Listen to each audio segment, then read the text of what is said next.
I think prediction for Grand Prix is, I think I can get the title, you know, I believe I can win it. And yeah, gonna be very fun. Versatile. He's obviously got that dog in him. He never gave up. No matter how many times he got kicked in the head, he found a way. Killer instinct. Beautiful, beautiful work for Payne, and this man has quite clearly made massive developments in his gaming. He looked way better. He was telling me that he's going to prove them wrong.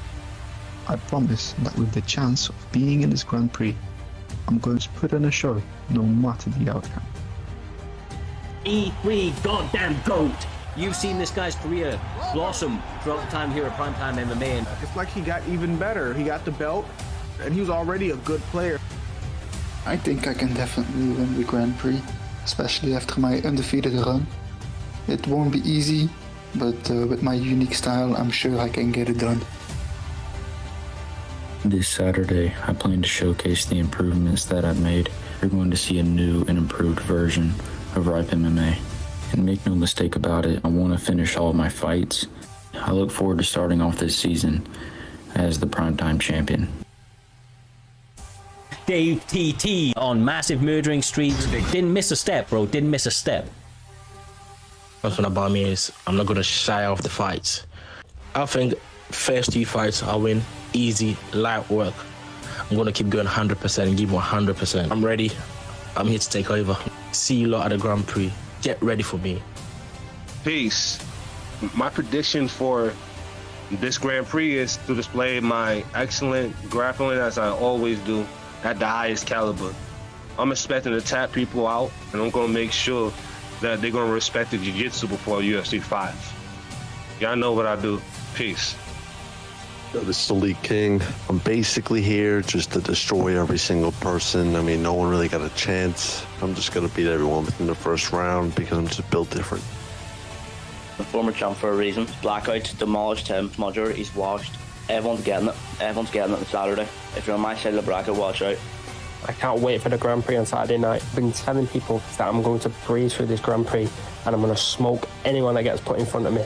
I'm aiming for 3 in a row, 3 Grand Prix in a row, and I'm about to remind everyone who owns this PlayStation division. Boy, bruv. It's his, ain't it? Lapo here ready to fucking whip these fucking little bitches. Especially that little bitch Smudger. Fucking that little rat. The truth himself, CB, absolutely phenomenal. Through the gauntlet, every challenge put at his feet, he answered handsome. He's going in to the Season 5 Grand Prix as the PlayStation goddamn champion. It's all come down to this. You're about to see the 16 best guys from this last season. Everybody has their pick. Everybody has their favorite. Everybody thinks they know who's gonna win. It's up to how those 16 guys show up, how those 16 guys perform, and who is gonna be the champion going in to UFC 5. It's Grand Prix time, baby! Let's go! So sit back and enjoy the show, yeah? You are welcome. What is going on, you beautiful bunch of savages? Primetime MMA is back for the last season of UFC 4. As you can see, joining me in the commentary booth, my commentary brethren, J-Dime, Mr. Humbledink. Lads, it's been a crazy run, but this last season, it's gonna be non-stop fireworks for anybody that missed it. You know, in the Discord, there is now no holds barred in Primetime MMA. And we're going to be kicking this off in the PlayStation Grand Prix with the 16 best competitors of the last season, battling it out until there's only one there, Humble, until there's only one out. 100%, the PlayStation Grand Prix, J-Dime. We are excited. There's so many people who have been training and fighting all the way through the season for this opportunity to try and fight each other for the belt right now. And we'll be kicking it off with a title fight as well, J-Dime. It doesn't get better than that. Yeah, and then here's the thing. The challenger, which I assume is GOAT, can make up for any mistakes he made during the season with this right here. This can make for all of that, Humble. 100%. He wins that belt back, so it's he'll be the first champion, essentially. That first fight crowns the first champion. CV will have to defend his belt every single time he gets through a bracket and essentially keep his belt. He's got to defend it 4 times. It's the hardest way to win it. And you heard Smudger a second ago. You heard him. He's going to try and do it for a 3rd time in a row. Yeah. 3rd Grand Prix in a row. That's crazy. Smudger has been absolutely sensational on this PlayStation bracket. Since release, I mean, he just burst onto the scene, looked like a killer instantly, has lived up to all of the hype and some throughout the entirety of his run here. And, I mean, I'll be honest with you, he's been at the top for so long. I think that's why every single motherfucker out there was having a little bit to say about Smudger in their introductions coming into this one. You know, he was the name at people's kind of tip of their tongue, just kind of waiting to try and get their opportunity, right? And he's not even the one with the belt right now, and you know that he's coming very, very game and motivated to set history here this evening. But the man with the belt is the current reigning champion, Team Truth, the Truth himself, CV. Not a lot of people talking about him out here, J-Dime, but, you know, he is absolutely game. He is at the top of his, top of his UFC 4 powers right now and has been absolutely tearing through the competition to come back and win that championship last event. And he's going to be going up against B3 Goat, who is another guy who came on the scene very, very early, has progressed massively, former champion himself, J-Dime. Obviously, you're very familiar with this man. I'm sure you'll agree that he's probably relishing the opportunity to get the belt in the very, very first fight up against even somebody like CV. All right, before we start this, it's no longer Team Truth CV. It's a new team. It's called AKA. I know you see AKA Dave, AKA CV. Mm-hmm. Like they got a loaded roster. It's a new camp right now, and this is his first fight under AKA against B3 Goat. Absolutely. My apologies. Correction. Too used to it now, right, brother? Too used to it. But AKA is obviously bursting into the scene. Didn't really know too much about them loading up to it, but obviously, like you say, very, very new, and they've got a lot of top talent. As you see, their name is well represented across both sides of this PlayStation bracket out here, Humble. But, yeah. Go on, brother. Sorry. Go on. I was just going to say, it's just TTJ Dime. It's just TT moved over to a different team, left a few people behind. That is all that AK is. I'm just going to get into it. It seems like everyone who's kind of just moved over there. But I want to say, Cyrus, what are we going to call him if he's not Truth anymore? He is still the truth, bro. He's still the truth. He is still the truth. Yeah. Well, we can now just say CV, aka the Truth. Because that is exactly what he is, brother. But yes, going into this one, right, we expect massive, massive things. There is only one adjustment to the graphic that you see in front of you right there, the bracket itself, and that is that, if I'm not mistaken, it is Versatile. I will get corrected if I'm wrong. Versatile is no longer going to be competing up against WR Vuk. He is going to be replaced by the next available highly ranked opponent, and that is actually going to be KM Caliber, stepping in there on the PlayStation side, trying to write some history of his own, getting that PlayStation belt if he can. 100%. I thought it was 2-Sav, but 2-Sav. No, maybe I'm wrong. Maybe it was 2-Sav. Sorry. Yeah. Could very well. If it was what we discussed beforehand, it is 2-Sav, and I believe is it Caliber? Sorry. Yeah, Caliber is replacing him. Am I right on that? Yes, sir. KM Caliber will be stepping in. Caliber. Big step. So apologies there to Versatile. It is 2-Sav. But yeah, look, the only change here this evening. These guys have been game. They signed in very, very early, and I think it's about time that we get into that very first matchup here this evening. So as we said, the very first fight here this evening is going to be a championship bout. It's going to be between, of course, the current reigning champion in CV, who, let's be honest, has looked impeccable for the most part. Even though he lost the belt once or twice, for the most part, he has looked very, very much untouchable. His counter-striking style up here, Humble, is second to none. He really does it a little bit differently. He knows when to switch it up and when to pour on the pressure. But that's sometimes a little bit easier said than done up against somebody of, like GOAT of MMA. He's so, like, unorthodox in his approach. The way he mixes in the grappling, now with B3, the fact that he's been able to lay on those hands as well, as you can see with this Sugar Sean O'Malley pick. It's a bit of a different game against GOAT, so I don't know how the dynamic of this will match up, especially with all of the pressure that's on the line, being the first matchup, and it being for your belt. Yeah, 100%. And is he J Dime going? Sorry, is he going to grapple J Dime? I don't know. Like that would be the key to success. Yes, he is. I'm going to tell you how I know he's going to grapple because I've seen and I fought against his Sean O'Malley. If shit hits the fan, he's going to grapple. He's going. That's what he knows. That's who he is. It's part of his DNA to be a grappler. Well, exactly. That's what I was thinking. So I was going to go to the grapple and get it done, but he's picked Sean O'Malley, so that tells me that he's going to try and strike. Like he can grapple with him, but it doesn't benefit him, especially the stats wise. So I don't know if I'm sure he did this as well, and we've discussed this before against CV, where he picked a character that you wouldn't expect him to pick, and we thought it cost him. Then I'm sure we talked about it, but hopefully the fighter pick doesn't, and he can kind of match him skill for skill. For sure, bro. And I will say that I've actually had the pleasure of fighting GOAT of MMA as his Sugar Sean O'Malley, and he's sneaky good with it. He's sneaky good with it. He knows how to utilize that range, and he uses like the unique animations of Sugar Sean O'Malley very, very well. That straight into the lead hand and the like timing things like that, the knee. Beautiful, beautiful work from GOAT. It's all about if he's measured. Jay, I mean, you've probably sparred him quite a few times as well. Sometimes he gets a little bit overconfident when he gets some early success, and he starts to kind of set a rhythm, and somebody like CV will see that coming a mile away. Yeah, he starts to throw long combos, which is open for the counter because he's so enamored with block breaking you when he gets confident, Humble. Yeah, exactly. Like, the thing about CV that we have to kind of look out for as well, he always loses the first round. Always loses the first round. Like, in most fights, he loses that first round, he gains a ton of information, and his job is to take that stamina bar as far down as he possibly can, maybe hurt his opponent a couple of times, and then take over third, fourth, and fifth round. He makes sure he wins those nearly every single time, Cyrus. Absolutely. I liken it to somebody like a Lomachenko, right? Money Mayweather, the fact that he kind of fights a little bit more counter approach. He changes his style multiple times throughout a bout. And as you say, you know, he may drop that first round more often than not, but that's just so that he can gather information and then tactically move forward. But he does! Oh! Will he get the... Oh! And that's what you said. When he hurts people, he almost got caught because of that, Humble.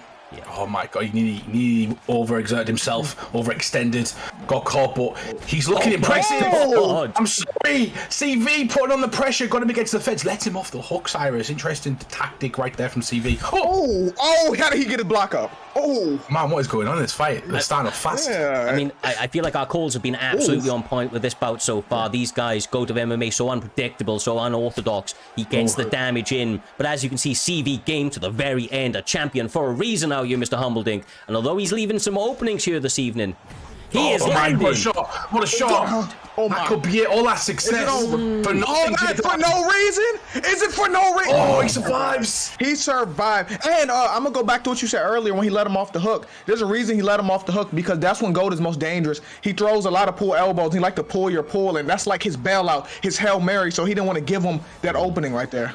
So he kind of put him in a position there, Cyrus, if J Dime's saying that the second time he did it, you know, it worked because the GOAT must have picked up on the read right there. But that's very clever from CV. Very, very clever from CV. Great round from both guys, but CV ends on top, Cyrus. Absolutely, and look, he's showcasing there is absolute ripples to his game, digging deep in the very first fight of this evening. Look, this is the gauntlet here, the absolute true proving ground of UFC 4 excellent. CV out here putting it all on the line and being met hell for leather in the middle of that cage by B3's very own GOAT of MMA. Second round now going here, Humble and Jay, and let's be straight up. This is where CV starts to, you know, turn it up a little bit, Jay. And GOAT really needs to kind of continue to answer him back with hellish kind of tacticianry sort of work. The damage he's landing is insane at the moment, and he needs to keep that so he can keep CV honest. He has to block his right leg too. That needs to happen. Nice work, CV. I noticed the switch up CV made straight away, and that is essentially he is throwing 3 or 4 piece combinations instead of 1 or 2, Cyrus. He's not being the sniper. He's starting to be the B3 bully type of guy and going forward and throwing multiple combinations because he's realizing GOAT of MMA is just trying to counter him every second. So he's basically trying to catch him fainting, trying to catch him doing something, slipping his head essentially and catch him with a hook. And he hasn't quite got it yet, but it's bleeding through the guard as well.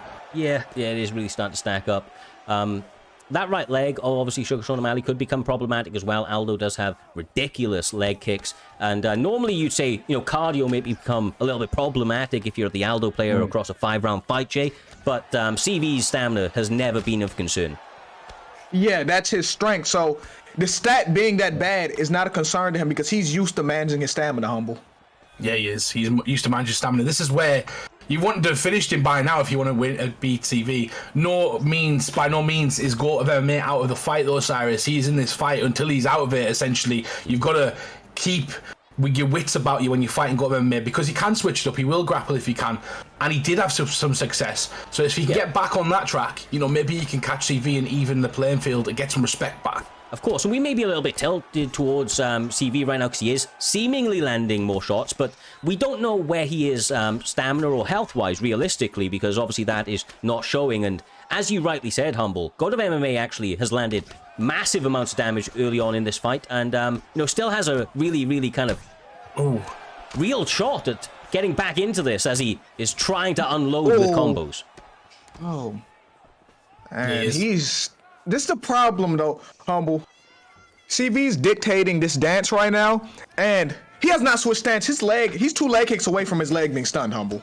Oh, 100%. He's like, there you go. And he's going back to it now as well. He's just, the last shot, he's making sure his opponent's not going to throw on the third shot and essentially go on a 1-2 and then a leg kick or a 1-hook leg kick. So essentially just timing his shots so well, makes up the rhythm, making his opponent guess Cyrus. Yeah, absolutely. This is clinical work by CV. Jesus, what a way to end that round out, Jay. I mean, sensational work right there from CV. So when is GOAT going to switch stances? You might not. We've had this conversation before, Jay, about fights. Some fighters can't fight in the opposite stance, or they'll wait till the last second, I guess. It depends, though, because usually... Say, for instance, I'm giving someone my leg damage, and the only reason I'm doing that, Cyrus, is if I'm, like, firing shots back to the head, so I'm getting a trade-off. Yep. So say, for instance, they're giving me that leg, and I'm going, okay, I've got 2, I can fight opposite stance, so I'll wait till it gets right to the bottom, then switch stance, and hopefully the head health damage can then start to take over. It's a bit of a tactic that some people use, but, you know, that's the way I'm doing it, but I don't know if he's doing that exactly. Yeah, for sure. You know, he could be trying to bait it in to land up some bigger shots as well. I mean, GOAT of MMA clearly about that head health damage, and much like an Anthony Smith, you know, he's willing to take a couple of leg kicks if he can continue to trade off with punches to the dome piece, but that right leg, is absolutely mincemeat. There's 3 minutes 45 left in the third round here, J Dime. Obviously, he still has plenty of time to switch, but he does need to start upping the connection rate on CV, which is easier said than done. That man is elusive. The problem is, though, oh my goodness, his leg. GOAT has to land something significant. He has to get a stun just to change the momentum of this fight, Humble. I'm really surprised, J Dime, that CV never picked up on that head kick, because he's done that 3 or 4 times right now. And he's going for the flashy stuff. I'm surprised as well. I'm surprised as well. Now I think now it's time. Yeah. If you're gonna do it, unless. I see visible frustration on GOAT of MMA's face as he gets dropped with another leg kick, still refusing to switch stance. Gets caught again. Switch. Oh my, he's in grease because now he can choose if you want him to the head, the body, the legs. Now he's gonna get mixed up here. Oh my God. He just hit him with an absolute machine right there. That wasn't a combination. Beautiful destruction on full display. CV hunting for the finish. Will the submission come to hand? Not yet. Moves over to half guard. Oh, sorry. Yeah. Pre-denied. Nice. Oh, look at that. Nice. Gets around. We'll go there. Get some success. Imagine GOAT finishes him on the ground now. I was going to say a second ago when that guy, when he was teeing off him right there, I was just going to say, like, can you believe that GOAT was winning this fight at one point? You know, it's like the way CV plays sometimes. It's so dominant. He kind of lulls you into a false sense of security, I feel. Yeah. The control of tempo with him is really, really something that's impressive as well. I don't think we talk about it enough, but like the tempo changes not only round to round, but like almost minute to minute or second to second. Jay, it keeps people like almost bamboozled about, you know, kind of where it's coming from. The rhythm of the striking is just always offset. Yeah, I feel bad for GOAT because since his leg is so messed up right now he's in different stance that everything else is open now. He don't know what CV's gonna do, Humble. Oh my He knows what he's god. gonna do, though. Yeah. Oh my. My God. Fatality in the first one. CV, aka The Truth, gets the finish here in the very first bout. Brilliant work there, Humble. Absolutely fantastic. And he now will be advancing on to the next round, of course, holding that belt, and will be attempting to do so every single step through the event. And if you hadn't noticed, of course, that was a 5-round fight. The rest, however, they are not championship fights quite yet, and will be 3 rounds as a result. But the next guy up has an opportunity to put themselves in a title fight should they get through this one, and it is a absolute combat connoisseur's best hope. It is between KM, Samurai Robin, and Ripe. Ooh. I mean, Jesus, what a fight this is, brothers. What a fight. Jay, I'll go first on this one because this one excites me. It's Samurai Robin, a guy who went 2 seasons. He lost 1 fight in 2 seasons, Jay, and he's essentially a lot of people's picks to win this tournament. And speaking about picks, before I pass it to you, you can get your bets on right now in the chat of who you think's going to win this fight. The predictions are up, Jay Dime, right? We'll get back to it. Samurai Robin, people's pick to win this tournament, has a chance to win the belt in his very second match if he can just get past Batman himself, Vuk. Batman, that's crazy. Man, that promo was great from him. He stood out. Man, I'm not gonna lie to y'all though. Samurai Robin may have the best leg kicks. I agree. He may have his setup to leg kicks. No one seems to check them, and they're not telegraphed at all either, Cyrus. Absolutely, brother. The way that he sets them up behind his combinations, in between, he does it on the offbeat. Honestly, I after the first time I see him do it, I instantly started calling him the best leg kicker on UFC 4, period. And I'll stand on that hill, man. I'll stand on that hill. He has the ability to win championships, and so does Ripe MMA. We will see who will be challenging for that opportunity next time out. You can see Samurai Robin already attacking that lead leg out here, Humble. Yeah, he has. I feel like it's a good pick as well, though, for Ripe, Jay Dime, because the perks of Vera fit this fight perfectly. He can also, I think he's got steel checks, so if he blocks one of those kicks, he will get a good sort of damage back to him. So you know he needs to block 1 or 2, and he gets a bonus for going forward. I'm sure there's an extra added bonus for him pressing forward into his opponent. Nice. The timing of his leg kicks are really good too, but Ripe has a really good chance to win it, but he's gonna have to check them leg kicks, Humble. Yeah, he does, and he's gonna have to walk through some fire as well, Cyrus. What's coming back as he's going into that space, you know, the range there from Samurai Robin is huge. He has to get through a big distance, and he keeps getting caught at the end of the punches. Needs to fire back, needs to do something here. Absolutely. Ripe of MMA and Samurai Robin, 2 of my favorite fighters to watch in this octagon. Absolutely entertainment packed from start to end. Whether or not they win or lose, there is finishes aplenty when these 2 guys are entered into the bill. And you can see why right now. I mean, Ripe MMA, sorry, not backing down from this fight, right? He's marching down Samurai Robin, having some success, but you know, he's kind of putting himself out there and willing to take it to try and get ahead and claim some glory here this evening, Jay. Yeah, and Ripe isn't doing bad, but Ripe is taking head damage too, because he's concerned about them leg kicks, Humble. Yeah, exactly. He's just mixing it up. O'Malley, Samurai Robin's just making him think about absolutely everything, constantly head and then body and legs, and just mixing it, constantly making him think. And it probably comes back from the real fighting experience that Samurai Robin has, Dime and Cyrus. You know, he's a real Dutch kickboxer. He's had professional fights. This guy fights on a daily basis. This is all process for him. He loves leg kicks. That's why he's throwing them. Absolutely. Does get caught with a little head kick. Ripe doesn't want to get too carried away with that, though, of course, because O'Malley and Robin will duck that shit real quick. But these guys doing a good job of both landing and defending. You know, they're setting a bit of a tempo, J-Dime, but they're not being reckless. They're just, you know, kind of putting it on the line. So that's the first real check I've seen from Ripe. And when I say that now, oh my goodness, what will Ripe do from and he checked it! No, he needed that. That changes the dynamic of the fight, Humble. Like I said, he needs 4 to do some serious damage. He's done 2 and got his leg health down pretty much past nearly a quarter way already. So 2 leg kick checks from Ripe MMA can bring him back into the fight. So now Samurai Robin has got to counter that and concentrate less on the leg kick, Cyrus, or do it with an opposite leg. Absolutely, absolutely.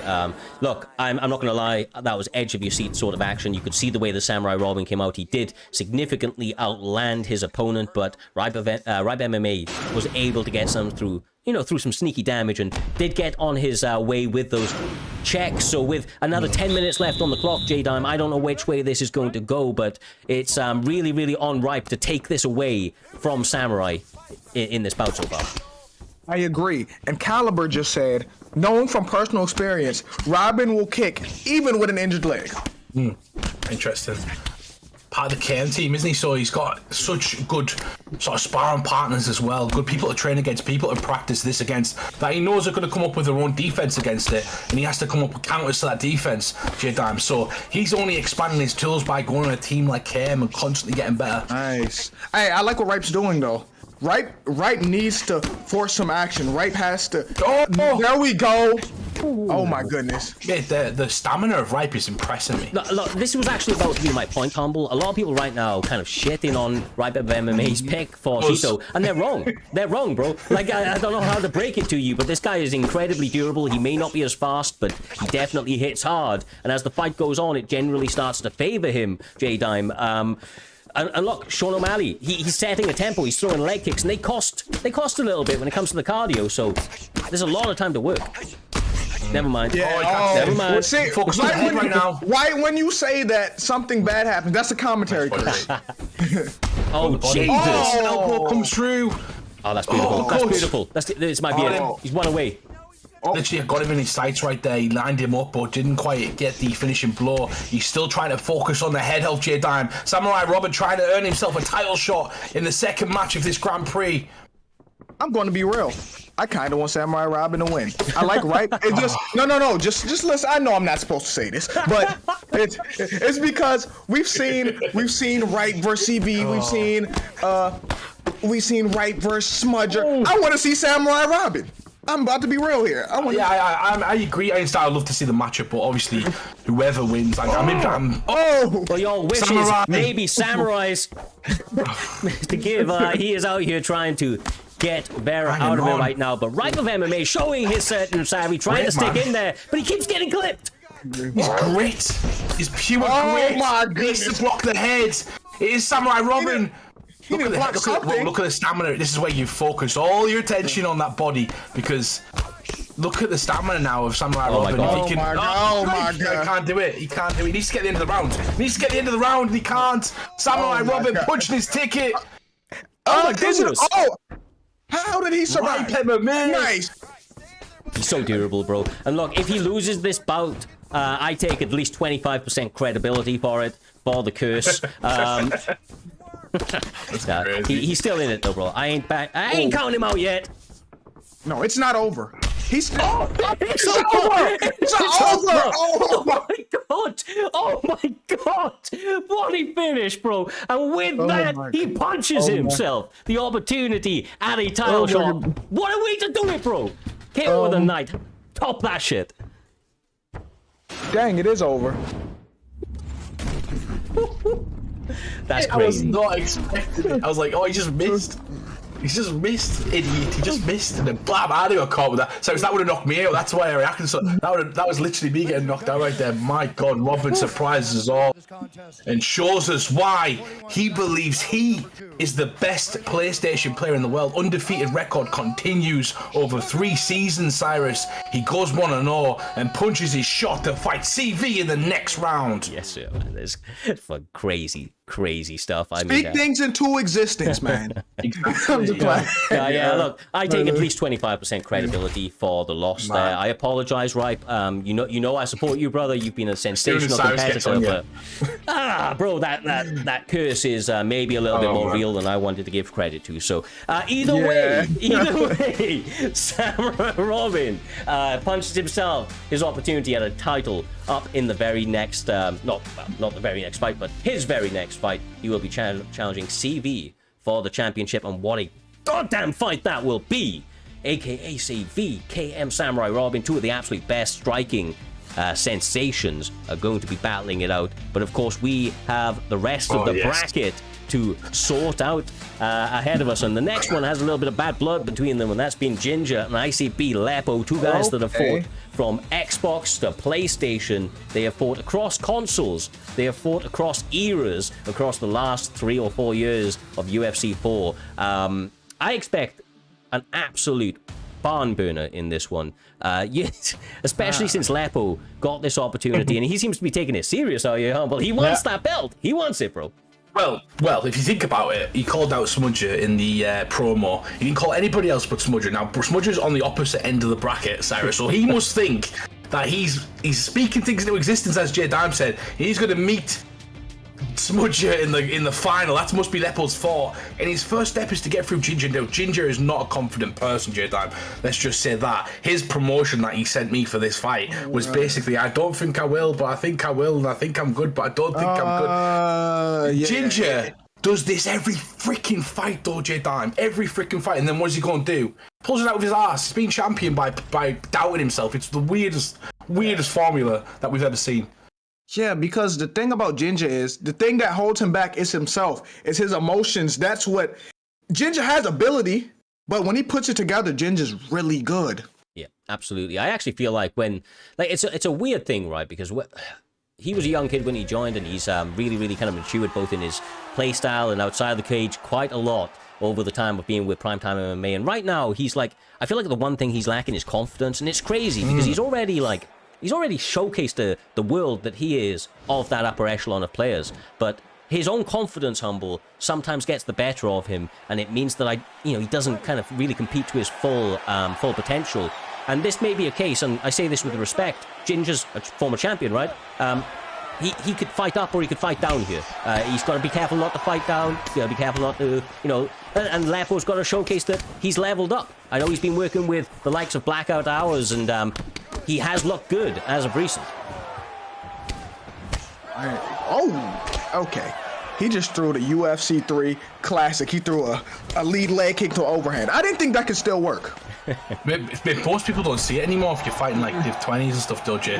Like sometimes that stuff that you see when you're making your way up the rankings on the online rankings, that's the stuff that catches you because you're not expecting it. Because you're not supposed to throw it. It's so obvious, like they're the ones that annoy you the most as well. But nice work so far. Lapo going to the ground, decided to take Sean O'Malley down. It's not a bad strategy. We don't see Sean O'Malley's back often. First back take, RNC is available. He tried to go for a level block, bro. I forgot about this, Cyrus. You did mention it. We haven't got about it enough, J-Time. Everything goes. Everything goes. You want to hear what's crazy? I'm going to tell you what's crazy about all of this, right? This is the first one of Primetime ever, brother. Hey, if he were... I don't ever see these. Yeah, he's not going to get this, but... Like, that's not overpowered. I'm sorry. It's not. You are, bro, preaching to the choir. It's not overpowered. There's no way. So I think we did the right thing on that anyway. But I don't get. Someone gets it on me, so therefore, it's not like an overpowered full move. But maybe we'll see the return of it. Who knows, Cyrus? Once we start allowing it, we've seen Ginger go for it straight away, go into the elbows, and now Lapo get into a better position. J-Dime kinda because near the fence now. Oh yeah, you know what that reminded me of? Ginger will do whatever it takes to win. Because even if you gotta spam a rear naked choke, you know why? Yeah. Because I watched him turn to a helicopter a few weeks ago. Ginger will do whatever it takes. On the point of doing whatever it takes out here, Humble, Lapo has been in the chats actively, atting his opponent every single day leading up to this competition. Once a day at minimum, saying, I hope everybody has a great day except Ginger. And basically just continuing to call that man out. And he wanted to play that mental warfare. We'll have to see that if that goes against him. He talked the talk, and he's trying to walk the walk right now. Looking pretty good as well, Humble. Yeah, exactly, and you've got to perform in the ring. I ain't saying shit again. Cyrus says to J-Dime, we should expect the other guys not winning. You know what I mean? We should pick up the other guy because that makes us look good. Once Cyrus says something good about one person, back the other person. You're gonna look amazing. Exactly. Nice work. He's over here cursing the fighters. Literally, doesn't want them to win. Lapo, though, as to your point, we are starting to focus a lot on that as well, Cyrus. Like, we're starting to bring personalities to the players. They're starting to talk a bit more, bringing themselves to life. This is how we characterize people and obviously make this stuff bigger, essentially. And I like the fact that Lapo, the first opportunity he gets to do it, fucking nailed it out the park. He understood the assignment immediately.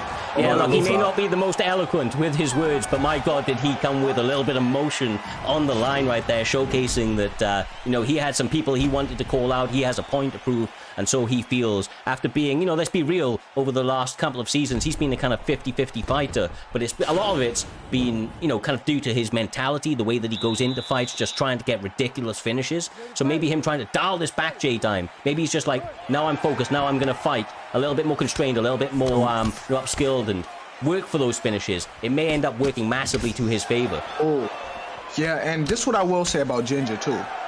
Ginger cannot cut a promo. He has the charisma of a white wall, but Ginger can fight his ass off. He can.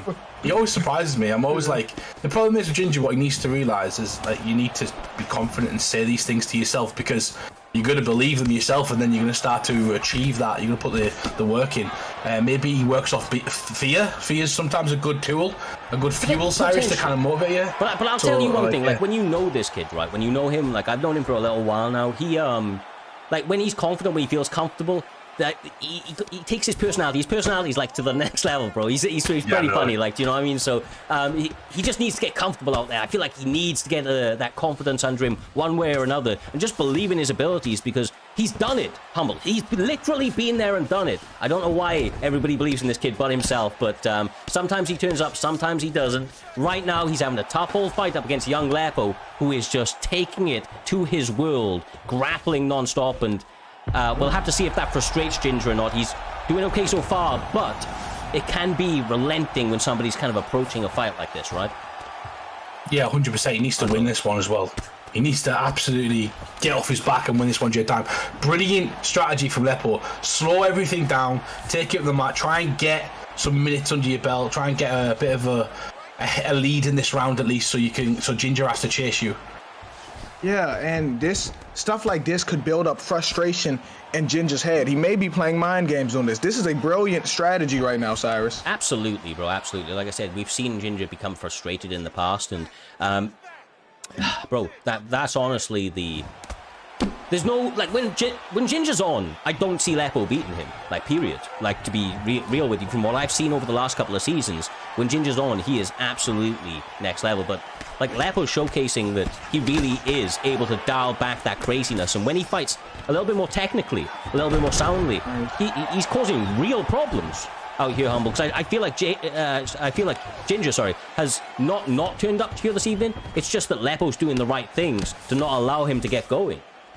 Yeah, he's not. Well, he got going in the first round. Like, the first round, I think Ginger took that round. But the Lapo in this round has dominated so far. He has kept him in... Well, he hasn't done too much damage, though, but he's kept him in positions where he can constantly control him.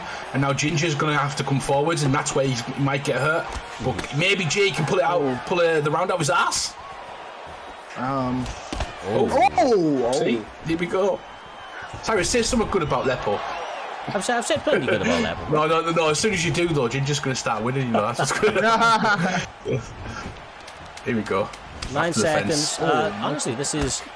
I don't know which way the first went. Oh my goodness. Oh, how did nothing land? Do you know what that tells me? That tells me right there that Ginger's still in this fight mentally. And if he's still in this fight mentally, he can still get that finish. But depending on how that first round went, this might be Lapo's fight right now.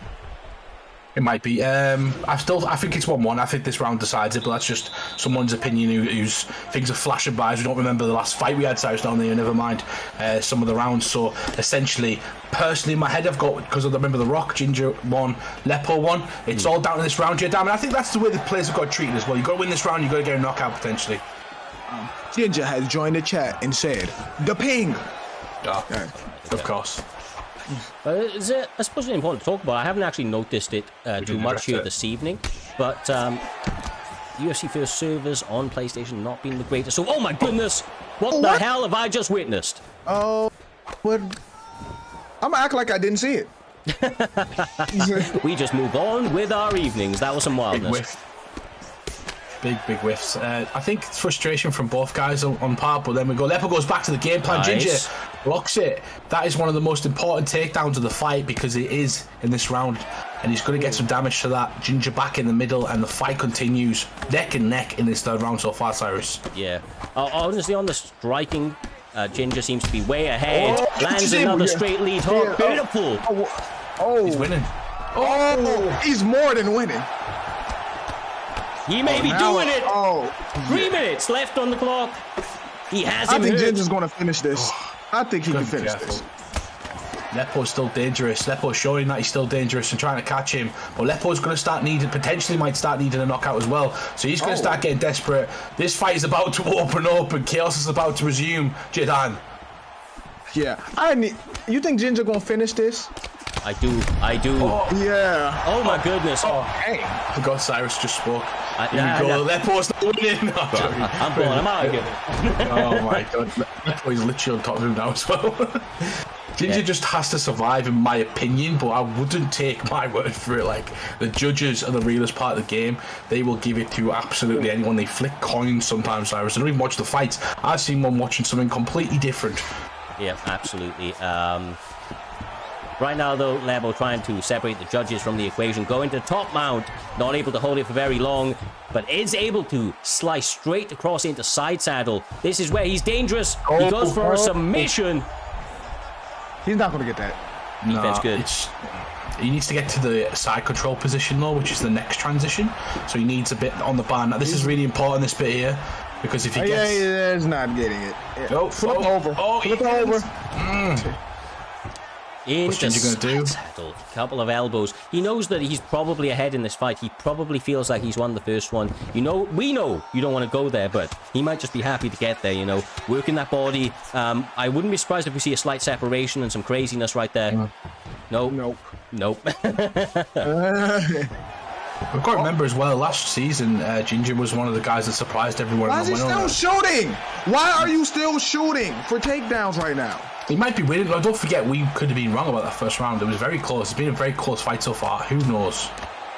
I could be wrong. All right, let's... Well, the police show way to spoil it. Way to spoil it. Yeah, out of everybody as well, it's Ginger, you know. Like, use your brain. Like, we were on stream. Like, come on. Well, habit, isn't it? But I'm not going to ruin it for anybody that didn't see, you know. Like, we just opened all the Christmas presents, Ginger, right? Like, literally before like December started. Here we go. Right. I didn't know if anyone in the chat seen. I didn't see. I don't actually know. I wonder who won this. I really don't know. All three judges score the contest 30-27. 30-27. Ginger. 30-27. I gotta see this. 30-27, bro. Lapo the didn't. Second round. Apparently, Lapo didn't get a round. That's madness. That is crazy. That's fucking crazy. That second round is very dubious, but he dominated the second round. What is that game talking about? We're playing UFC 4. So, remember overall stats obviously look good. A lot of takedowns. First round he got the stun. Second round, I don't know how you give that second round. Yeah, I don't think he dominated as bad as I thought he would, but it's fine. Yeah, I was gonna say I think the right guy won. I'm not suggesting. I think the right guy won, but Lapo definitely was more in the fight than the judges give him credit for. Like he was almost winning at certain points. He was, and yeah, he did really well. Like I think that was a frustrating fight for Ginger, and I think if you're watching this, if you're on the other side of the bracket and you're watching this, or if you're one of the AK guys who are about to fight each other, J-Dan, you think, right, I want to frustrate him because that's where you have the most success when you do frustrate him. And obviously, when you can get on top of him on the ground as well, it's difficult for him to get back up sometimes. Absolutely. So J-Dime, the next one, my man, it's the last fight of this side of the bracket. Of course, it is the gentleman whoever wins this, that will be stepping in next up against Ginger. They are two guys that have been around the scene for some time now. A little bit different from what you see on the graphic as previously mentioned. It will be AKA Dave stepping into the cage, and he will be going up against one of Xbox's finest. Now across on PlayStation, had a little bit of a run here last season, and obviously wants to get himself into 2 titles right there, right? He wants to be the first guy to have a title both on PlayStation and on Xbox, and that is KM Caliber. He may have an opportunity to do so here this evening if he's able to get past one of the veterans of the PlayStation division, Humble, in AKA Dave. Yeah, 100%. Caliber is a fantastic player. He's a great champion.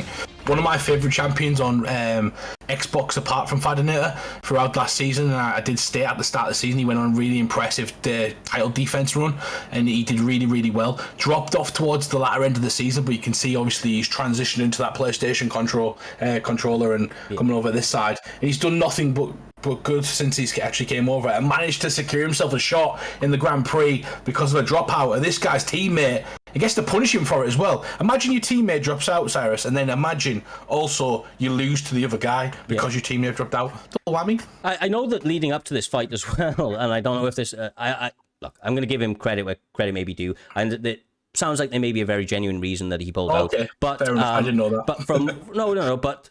If not, I know that all the way leading up to this, that he was basically, kind of, I think it was this fight, they were talking about like Osotogari trips and stuff like that, but neither of them have got it, I don't think, in this fight, so maybe I'm mistaking it in my mind. I think that might have actually been fucked, come to think of it, actually. Oh, yeah, that sounds like luck. Sounds like luck. Yeah, and obviously we need to state as well, like, it's his Motown's finest in the top right hand side of the corner. That's because he's playing on Motown's account. It is Caliber that is playing the game at the moment. So we were aware of it, we were told before it, and this is Caliber versus MK Dave. Is it AKA Dave now, J-Dan? How did that come about? How did it is AK. How did that come about, J-Dan? I feel like it's not a story for stream. Listen, a lot of people left TT. I feel like he's one of the guys that came with them. But it's crazy because he hasn't even been on TT that long. So he kind of been in 3 camps in the last few, not even that long. Well, maybe finding his home with the AKA does get leg tripped right there. And Caliber jumping straight into the full guard, not wasting any time at all, Humble. Moving across the half guard, then into side control. Looks like he means business here this evening. Oh. Yeah, he's in a really good position right now. But good experience right there from MK Dave, shooting himself back to this position. Needed to block that transition because that's important, J-Dan. Now you're in a sort of, you're still in a position where you can get controlled. All that work to get to that position was pointless, really. Oh, what the hell? Guys, he let him get the up is crazy. And we need to say that, by the way, before we go ahead. We need to say, like you said about the servers at the moment. The servers at the moment are not quite right because of the UFC 5s coming out. So we will get some of this, and it will affect the gameplay. But do our best, man, and they're doing the best as competitors, Cyrus. Yeah, from my experience, and I've been playing UFC 4 on and off for the last couple of weeks, basically, it's just absolutely fine, perfect connection, but then it'll just stop for a second, and that can obviously impact your rhythm, but to be the best, your timing, but it just kind of stops the momentum a little bit. But the best will rise above the challenges at hand, and these guys are trying to do just that. Seems to be more than fine for the majority of the seconds in this bout. Caliber looking as good as ever, man. He's checking a lot of things, but you have to say, J-Dime, like Dave, he's been on massive ups, massive downs over in previous seasons. But right now, when he's first, he's landing real good damage. He's chipping away at that health. He's chipping away at that stamina and block really well. Yeah, that's because Dave is either hot or cold. Either he looks like one of the best in the world or one of the worst. There's no in between. There's no just average performance. It's going to either be the best or the worst. Well, yeah, you're absolutely right. And to state that, you went on a 5-fight winning streak, 5-fight losing streak, and I believe at the moment he's on a 3-fight winning streak. So he's got 2 more wins left in him, Cyrus. So expect him to win this one. He only wins in 5s and loses in 5s. That's the way it works with Dave. Well, he is like the best epitome of like a confidence fighter that I've ever seen. Like right now, he's so confident. He was landing like little stutter step backwards. He lands a lovely little jump kick to the face, knee as well. Jay, that's crazy, bro. He's looking on fire here. He looks like he wants to prove a point against Xbox KM Caliber. That means this is good Dave then, if he's doing this. No, we never know. We never know. Like I think that's what would make Dave a great player though. It's just his lack of consistency is what holds him back though.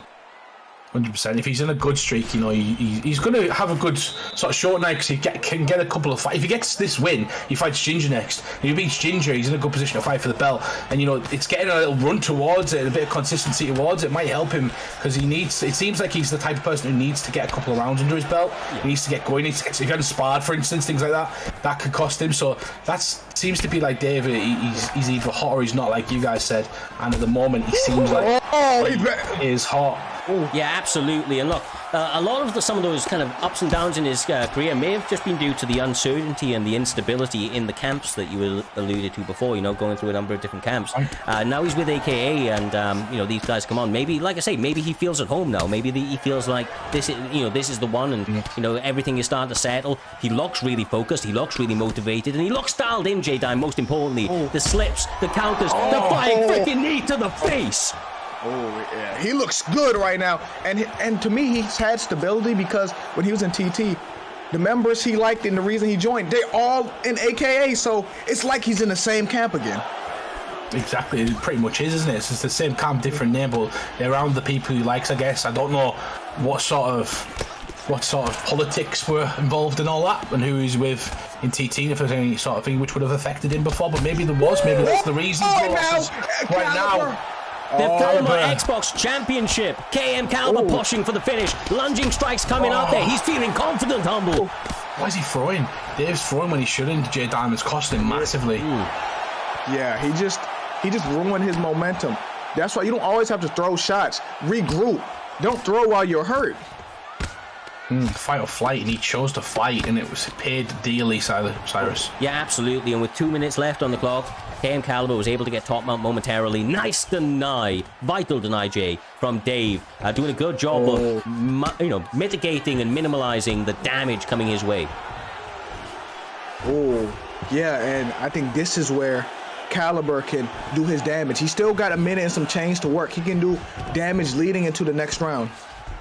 Yeah, 100%. It's a close round, close fight so far. MK Dave and Motown's finest trying to punch the ticket into the next round. Cyrus gets it back up to the fence. It's been a battle so far between these two. 4 fights. It doesn't feel like we've had 4 fights. It feels like we've had 30 so far, Cyrus. Feels like we've been doing this all night because the fights have been so good. Yeah, they've been emotionally draining to say the least. Beautiful nice work by Caliber. It's over. Oh, beautiful. It's still here. Oh my God. Oh, it's over, right? It's over now, right? Caliber gets the... Oh my God, bro. How is he Dave is an surviving? animal, bro. He's got that dog in him. How? Dave the zombie. He's got that dog in him, bro. Oh my God.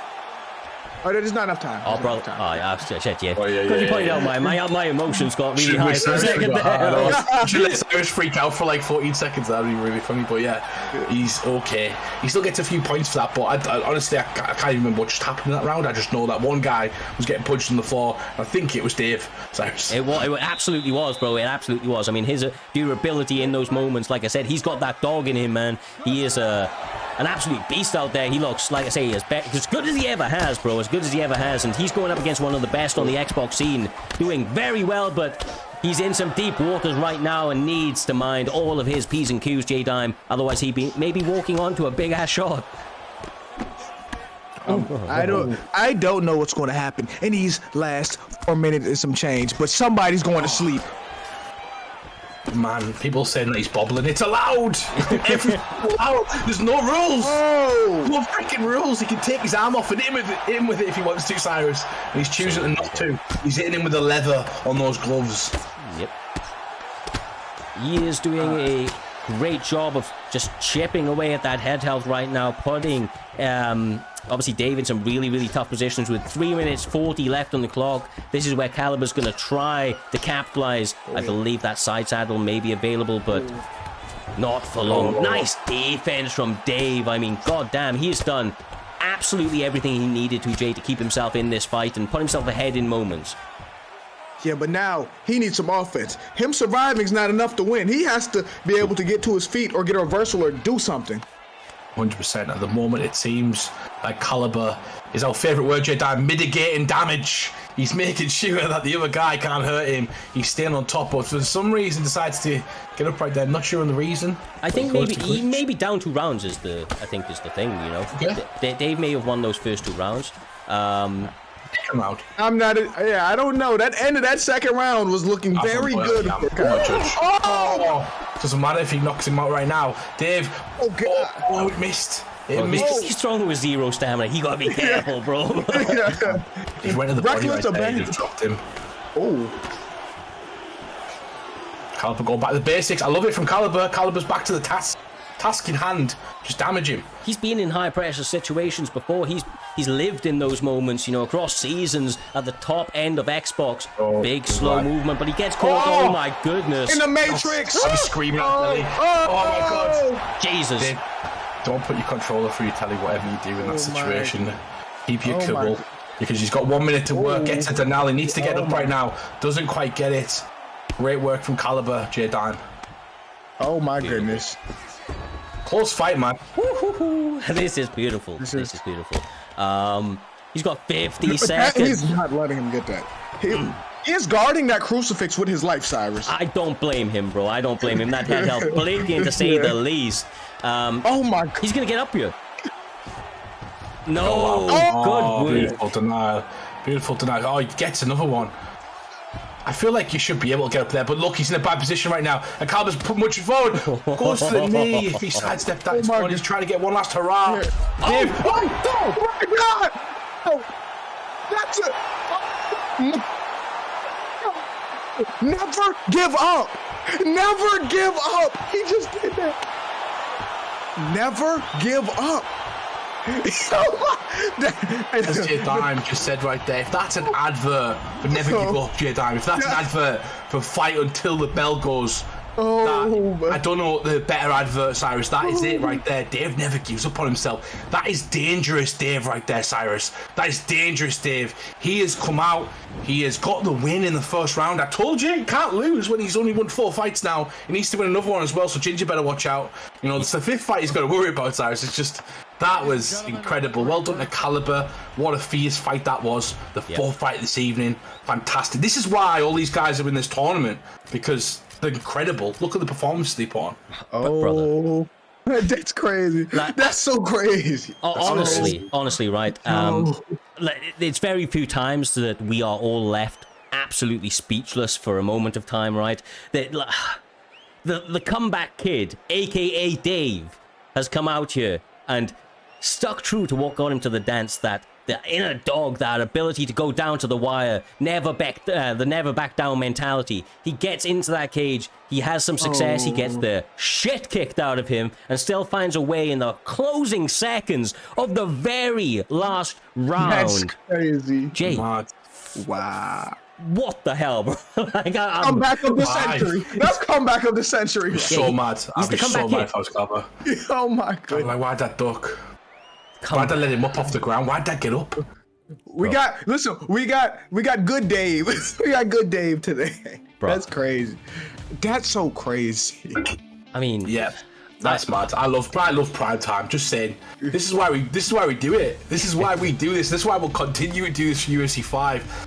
It is essentially a community that are all in this together to put on the most exciting, most interesting show for you guys yourselves, to entertain yourselves as well as us as well.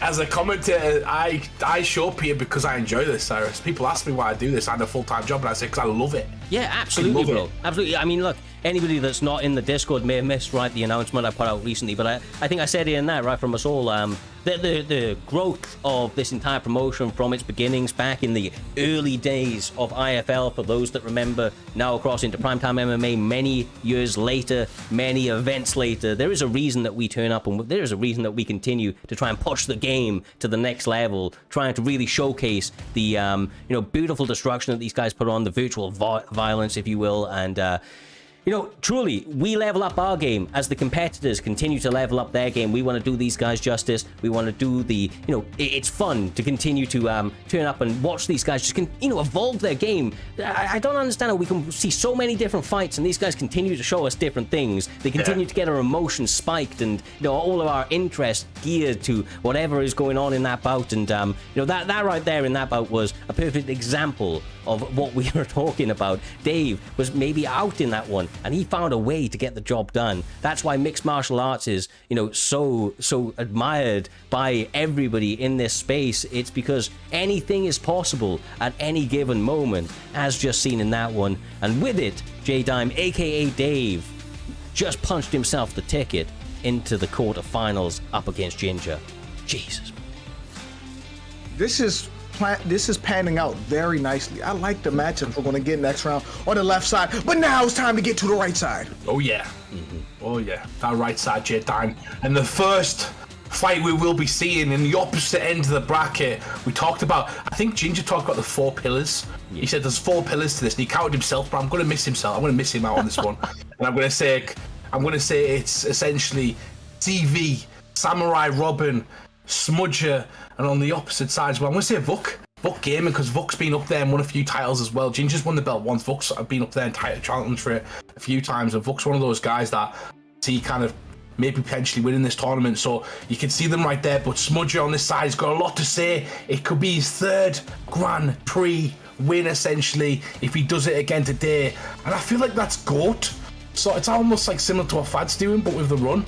It's like Smudger doing it 3 times in a row. It's crazy. It's like that's a trophy itself. Yeah, absolutely, bro. Absolutely. Well, I mean, like you said, it's been an emotional ride already. We have only got through the left-hand side of the bracket here, and Primetime PlayStation Grand Prix for the final goddamn season of UFC 4, period, lads. We'll be moving on to the next stage, and that is NM Smudger, former champion, PlayStation GOAT, too many accolades to list in this short segment of an intro, will be stepping up against a very, very kind of much new blood within the promotion. I'll get his exact record in a moment from last season, but I believe it was pretty goddamn good, which is why he found himself in the upper end. And of course, this Grand Prix, J-Dime, he is 3-0 against Smudger going into this one, but we've said it many times before, my man. Those records don't mean shit. Wait. What happened? What happened real quick? He's 3-0, bro. He's 3-0, bro, right? Smudger's got a 3-0, but like I've said many a times in the past. Is it him versus Payne? It's him versus... It is. I want to speak on this then. Shoot, all right, bro, shoot. Listen, I think Payne is a lot better than what people give him credit for because he had that bad first performance, right? But I've seen Payne beat some really good people. Yeah. With that being said, this is a tall task because Smudger essentially is him. Yeah, he's not really good people. He's really great people. You know, he's up there, top echelon of the game in any sort of scene, any sort of competition in the world. Smudger is going to come out either on top or very close to it. And that is exactly what Payne is trying to do, so what he's trying to achieve. And I just want to talk about something you guys brought up in the last time you called Payne's fight. Last Payne fight that you guys called, the consensus around that was he used to be a grappler and now he's turned into a striker, and essentially mixing both of it up. But it looks like we're going to get to see him go back to the grappling element, and maybe a good thing against somebody like Smudger, who we know is a prolific striker, Cyrus. Yeah, absolutely. I feel like he's very much needed in this bout, but let's be real, Smudger has showcased he can grapple with the absolute best of them, was able to stop that takedown early out here, J-Dime, get straight back to his feet, and is doing a good job of chipping away with some clinical striking right now, although V-Payne not backing down 1 second, bro. Yeah, and when we say Smudger is a striker, he's a striker because we have to classify him as something. He's very well-rounded. Yeah, you can easily classify him as a grappler, too. Yeah, there's some people that are so good at the game in all areas that, you know, you still look at them as a striker because he might get 18 finishes and 7 submissions, but he's still getting 7 submissions, you know, more than most people. He's still breaking those records, Cyrus, and doing stuff and getting there. He's probably one of the most submissions in the season for Smudger. Yeah, absolutely, but he does get taken down here with just under 3 minutes left to work. Absolutely vital first transition denial there, J-Dime, and this is looking good. This is looking good for V-Payne. This is what V-Payne wants. V-Payne is a prolific grappler. Like V-Payne, it's just getting here. When he's here, V-Payne is elite here, Cyrus. Oh, wow. Absolutely beautiful. Beautiful. Crucifix is now setting in. The former champion, the PlayStation GOAT, in some deep waters early, digging deep to find his way out of it, Humble. But doing that, he is still in deep waters. Side control, not where you want to be, with V-Payne just absolutely slamming down denial after denial and making your life misery this early in the bout. Yeah, I'm really interested to see, because we're not banning anything anymore. Well, we have discretion, I guess, if someone plays like an absolute, word. Essentially, we can then take action. But I have a question on that. I have a question on that. They can do anything. I'm wondering. So from Sprawl, you're allowed to do the side control undeniable. Yeah. Oh, that makes it interesting. Nothing is unbanned in this tournament. Nothing. If they're not doing it, it's because of principles to themselves, and that's what I find interesting. Who's going to take the high road, essentially, and who's just going to go, fuck that. I don't care about your opinion of me. I want to win this tournament. I can't wait till Vuk fights, because I think he will, Cyrus, but, Well, this is the thing, right? Like, what we basically have said around it is that there's no rules, but play with some integrity. We reserve the right not to book the forget your integrity. Forget your integrity. We don't want to see somebody stamina training from, like, doing circles around all that shit, but the little things like defensive undeniables and so on, I just feel like it's a way for them to be able to move out that position, because otherwise they kind of just clamped, right? So I don't really care, but it's the final season, everything's going, right? It's full submissions. The biggest complaint has been RNCs. I mean, the two biggest complaints have been RNCs and bobbles. That is the least. That should be the least. We tested that. We did a tournament and we tested that in tournaments, and there was like 40 fights, and there was one rear naked where it was fully. So essentially, 1 in 40 is fine, in my opinion, J-Dime. But I was just going to say, obviously, we've unbanned these things, and Cyrus forgot I'm a scumbag. That's the problem. I'm a scumbag. I want to see these things. I'm a scumbag. I'm an absolute scumbag. I want to see the worst of the worst. I like it when these guys talk shit to each other. That element of the game. And I want to appeal to the UFC community while watching this fantastic fight. The UFC developers, the reason that you should have voice chatting and the reason you should add these things back in is because it's an element of fighting in real life. And when we're playing this game as competitors, we want to kind of put ourselves in that mindset, in that role. And mind games are a tactic to actually make your opponent lose. So that's why you should add it from an esports standpoint. But there you go. I'll shoot my shit, Cyrus. Hey, take your opportunity. Maybe somebody will see it, but Send them it. Going into this one, brother, 3 minutes 40. Smudger now heating back up with a couple of flurries to the face. V-Payne back in the realm. He doesn't want to be up against Smudger. Of course, he wants to get this back to the mat as quickly as possible, but it's a tale of two halves, Jay. On the feet, it's Smudger, 100%. But it's not always on the feet. Yeah, and here's the thing, though. V-Payne is starting off way worse than he did last round. He's letting his block get pulverized, but now he's doing a little better. But he has to find a way to get it back to the ground, or Smudger's going to piece him up, Humble. He is, but he's doing very well right now. Also utilizing his jab, and Smudger's finding it difficult to get in. Does really well with a double jab right there, and he ranged it as V-Payne was entering, which is going to cause an opening for takedowns, which I was about to say. And that's exactly what he went for, Cyrus. For such a grapple-heavy style, V-Payne doing a really good job on his stamina management at the moment. Smudger actually at the slight deficit after some of that brutal ground and pound in the first round. Now with 2 minutes left to work, J-Dam, I'm interested to see how this one pans out, but he seems to be setting up submissions. This is scary. V-Payne has really good subs. He has very good subs. Like, he has very good subs. This will get in. V-Payne's about to submit. His hands will just getting back. He's not giving up. This is getting the opportunity to punch him in the head, though. One of the biggest upsets in the tournament can happen. This could be over. Smudger. It's over. By V-Payne with the upset. V-Payne with the upset. And that's the one thing I knew about V-Payne. I know if he gets you in a sub, it gets really scary. I've seen him fight. It just, if he can get it to the ground, but like if he, he had the stamina. He had a stamina advantage going into that one, and obviously he's very, very, very good at those bloody submissions. Not exactly easy to get a submission on NM Smudger. I respect that guy like as much as any fighter could possibly be respected. He showcased true excellence across his run, but that right there, I mean, that shows how dangerous Payne is quite clearly. Oh no, his subs are, from what I've seen, his subs are like elite. If you can prevent him from getting to the sub, that's one thing. But when he get there, he's known for his subs. 100%. We've had 2 potential knockouts of the season. One of the fights of the year, and an absolute two massive comebacks, or not comebacks, sorry, one comeback and one absolute shock.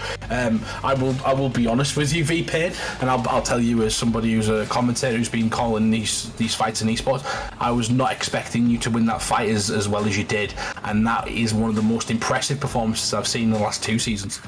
Yeah, truly, he did sensational work, and I'll be interested to see what he's able to do going into the rest of this competition, of course, because he has Killer's Row ahead of him, and he's just got through one of the best in the business, potentially the PlayStation GOAT, and he's able to get that done in one, so that's going to be massive for his confidence going into the rest of this tournament. But as you see now, we have the rest of the right-hand side bracket left to go. It is Shootbox TT up against. Is he still Shootbox TT? Somebody correct. I think he is, yeah. I think he is Shootbox TT, awesome. yeah. Okay, well, I'm glad I still got that one right. That is Shootbox TT stepping in there against AKA Amazon. Actually waiting on these guys. I have a question, sorry. I have a question. Right? We'll talk while you're doing, while waiting for them. J-Time, so if Shootbox is TT still, and CV is now AKA, does that mean we're not going to have a problem with them fighting in the main event if they do get to that position? There is no choice here. There's no choice that would happen. Boys, what's going on with this? Because he's not TT. He is not TT. Oh, Shoot's not TT. He's not TT, no. So who's he with? They said TT is in shambles right now. Okay, I got you. They said it is in shambles. Fair enough. He's not TT, but and obviously if this fight's not going to happen right now because we don't know what's going on, we might move to a different one and come back. But let's talk about it. Shootbox, obviously in the promotion, J-Dime, a good friend of ours, so we know we don't even need the promotion to kind of tell the story. But I always like the fighters to kind of tell their own story about what they're doing, because our ideas are sometimes wrong. He said he's going to grapple, he's going to showcase submissions, and his goal in this tournament is to make people remember great grappling before UFC 5 comes out. All I heard was grappling in UFC 5. Well, these guys are ready to go, and here it is. Apologies for the slight delay. We have Shootbox on the right-hand side, or on the left-hand side, sorry, with Marlon Vera. Second time we're seeing that man here this evening on this PlayStation Grand Prix, and he is going up against Yan, the very first Yan that we have seen here this evening. Yan. I'm assuming Shootbox banned Sugar Sean O'Malley then, which I think is smart. Yeah. I think it's smart. Yeah, I agree, and I think Jan's also a good choice to anti-grapple because he's got a lot of sort of moves, but he's going to turn something down, I believe. Oh, there we go. He was turning down his music. There we go. After it's gone. But thank you for that. But King Amazon versus Shoot. Obviously, we're going to try and see Shoot grapple. He'll probably set that up with some striking. He doesn't initially straight go to the grappling J-Time. Maybe it was a ploy, to try and get his opponents to think that he's going to do that. Listen to me. The record may say 7-0, but that doesn't matter here because I've sparred Amazon in the past. Amazon has a weird way to always make it competitive, and he always finds a way to come back. When you think you whooping his ass, oh my goodness. He gets head kicked with the very first one thrown, and now Peace Knowledge, Shootbox, trying to press the action on a was Amazon former teammate? Was he TT? No? Yeah, I believe so, Former teammate. Yeah, I fought him earlier on, and he's joined AK, so I don't know if all of AK were TT, but if he was, I believe he was TT. Oh my goodness, he's answering back. Amazon getting a little dirty. You're lying, Humble. No, you're lying. Because Amazon was just TST with you a few weeks ago. Yes. Mate. Are you kidding? How many? I'm not kidding. When they did a TT versus TST camp where Amazon fought. You can ask Swaggy, he fought. He's AK now. Okay, the guys in the chat are saying he wasn't TT. So I don't know. Amazon wasn't. He was TT. How do you let him Humble? You're supposed to be in a camp with him. I don't focus on snakes, but that's all it is. He's Cyrus. He's supposed to know if he was in a camp with somebody. Focus on snakes. I keep away from. They're people I don't focus on. People leave camps and join others. Just gonna say that. No, I'm joking. Humble trying to dig his way out here, but it's not going well, bro. He's getting deeper and deeper. I honestly didn't know. RNC. Second one of this evening. This one from Shootbox. So far, the defense very, very good, but it could get a little bit closer as he approaches this midway mark. No, I think he's just trying to get his pattern. I think that's what he was trying to do with that. And it's dangerous now because you have options from here. That gets real dangerous. That's one of the weird things about this game as well. Every submission sort of pattern, everything's always the same, Cyrus. And I'd like it that submission patterns changed for different types of submissions. You know what I mean? Like different sort of games or something. I don't know what we're doing in the next one, but it's just always the same to kind of track. So you can use one submission to get a gauge for another, which is not quite right sometimes. You should be if you're trying to set up an armbar, you need to see their defense for it, you know? Absolutely. So, yeah. Sorry, which one? No, it's fine. The shoot box there now, though. Let's be real, Shootbox is an absolute menace on the mat. So he's got Marlon Vera here, but let's be real, his best opportunity, his best work is down on the mat, and he's finding himself in side control now with a minute left in the first round. He is working hard, almost obviously getting some reads on those attempts and submissions earlier, but I feel like this is all kind of money in the bank almost for Peace Knowledge or Shootbox. Man. Nice. Denial. Straight away, yeah, exactly. It is money in the bank. He's going to try and whereas the point out, Amazon doing a good job of getting him turned there, J-Dime, getting the roll through. He's inside control now, but Peace is dangerous off his back, and Amazon immediately. I wouldn't have gave that up. Just 17 seconds left. I wouldn't have gave that up right there. End of the round. It's the end of the round. You kind of have to chalk up the round, Humble. Yeah, you do, and you've got to remember as well the takedown came from a rock. That Peace was starting to hurt him on the feet, hurt him, and then decided to go for the takedown and control him on the ground and go for them submission attempts right there. So he's doing well on the feet. He's setting the takedowns up really, really well because they're coming in blind spots. When as soon as you're hurt, you're worried about your head health. Yeah. So it's a perfect opportunity to go for a takedown. Ooh, absolutely. Nice little kick to the body right there. Amazon trying to really come out to this second round with a vengeance. Nice little management distance. Oh my god, a second time, G! Yeah, Amazon is some hot grease. I know I say he comes back all the time, but he's going to need something, Cyrus. Yeah, he's going to have to dig deep and find a way here this evening. For my money, Shootbox just looking too goddamn good. Of course, the body. See if the Cyrus curse is real, shall we? Let's test it out. Shoot heard you and backed up. He's like, no, not today, not today. So you go, if you hear Cyrus talking on the mic, you can back up. You know, that guy come forward.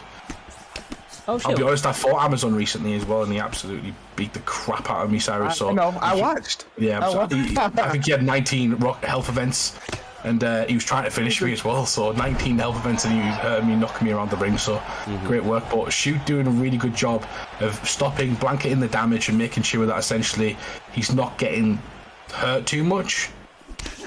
Ooh. It is. I like the distance management though, Cyrus. Yeah, truly, he is doing a fantastic job of really managing that distance well and the danger well as a result. But that's kind of like what Amazon does right there. He's a bit unorthodox, and he may land on you with some wacky shit. So just like that, I mean, goddamn, man. Shoot doing the right things, but it's hard to be 100% safe against such a wild weapon like AKA Amazon. Trying to warm himself back into the fight here, Dan. So he's slowly trying to pick his opportunities and notice some of Shoot's patterns. Shoot hasn't got many at the moment, but nice work from Amazon creating an opportunity for himself right there to land to the body, Jay. Nice.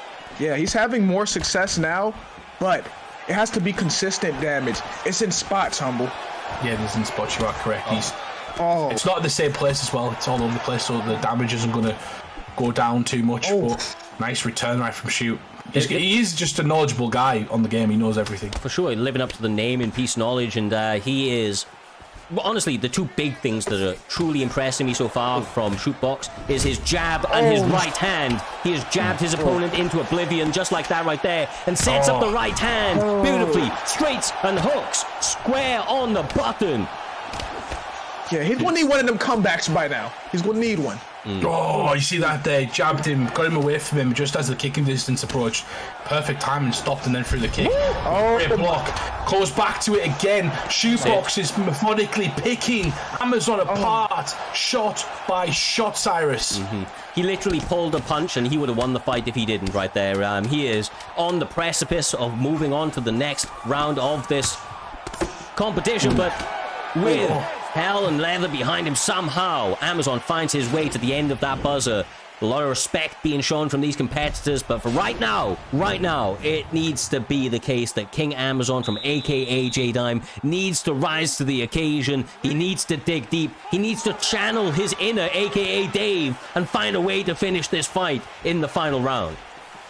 But I'm going to tell you the problem with that. I believe it's not over, but the Dave fight was a lot closer than what this is right now. Yeah, it's like, yeah, he's getting caught quite a lot. He needs a big shot. Something like that. And that's what Priest is up to. But Priest's ego will not let him rest on his morals, essentially. Let's rest on what he's done, Cyrus, because he will try and finish the fight. It's about the entertainment, the finish, the spectacular. He wants a highlight. He wants something to go on to his resume. That is what Shoot is about. Ooh. So he will press the action, leaving in opportunities for Amazon to come back at the fight. Oh my God. Talking about leaving openings. That's what Amazon did, trying to find a finish. And he rocks him. He did it. He just got out of the way of that one. Amazon throwing the kitchen sink at him, Jay. And he essentially has to. He had a moment, but Shoot didn't let his ego get to him after he got stunned. Now, but that gives Amazon confidence. Oh my God. Just again, clip. Should Shoot grapple? I'm almost feeling like Amazon should be the one throwing a little Sotogari trip out there, bro. Trying to he should have been did that 2 rounds ago. He should. Yeah, I feel like he's had a good rock. Like he wants to keep that momentum, and obviously they potentially drop him, and maybe he can get like a finish with ground and pound. That's what he's looking for right now. Shoot's got to be careful. Is it the Amazon comeback? Oh, and he gets out. Now he's in danger. That's it. Shoot. That's it. Oh, it drops him down. Ground and pound from Shootbox. Decides to hold and wait. He didn't have stamina either. He didn't have stamina. Didn't want him to get back up potentially. Maybe that looked like a bad decision from most people's perspectives, but actually ends up inside control. Controls out the end of the round, and he's already winning too. So it's Peter Yana and King Amazon that's got to get up off the mat. Smart decision from Shoot. Yeah, by maintaining that position, his stamina was able to regain a little bit, putting him in a better position to get denials off and to maintain his position and top control towards the end of this round. Actually decides to separate. I mean, I think that ego you were talking about, trying to go for the finish, may play a factor in this. We'll see if it goes. That's not why you got up. Okay. Because you allow all the undeniables, so it's easy to get that get up and push him to the cage. His feet on the cage. If you get up from there, your feet's not on the cage no more. That's fair. And he does get another rock. He's obviously favoring himself, whether it be on the feet, whether it be on the mat. He is now stalking his opponent around the outside of that cage. And just to be clear as well, Amazon's baiting him to go down the middle, but when he's against the fence, he hasn't got really a choice. He fights it again, bro. Man, he's hurt. 27 seconds, but he's going to try and beat him. Shoot gets the block.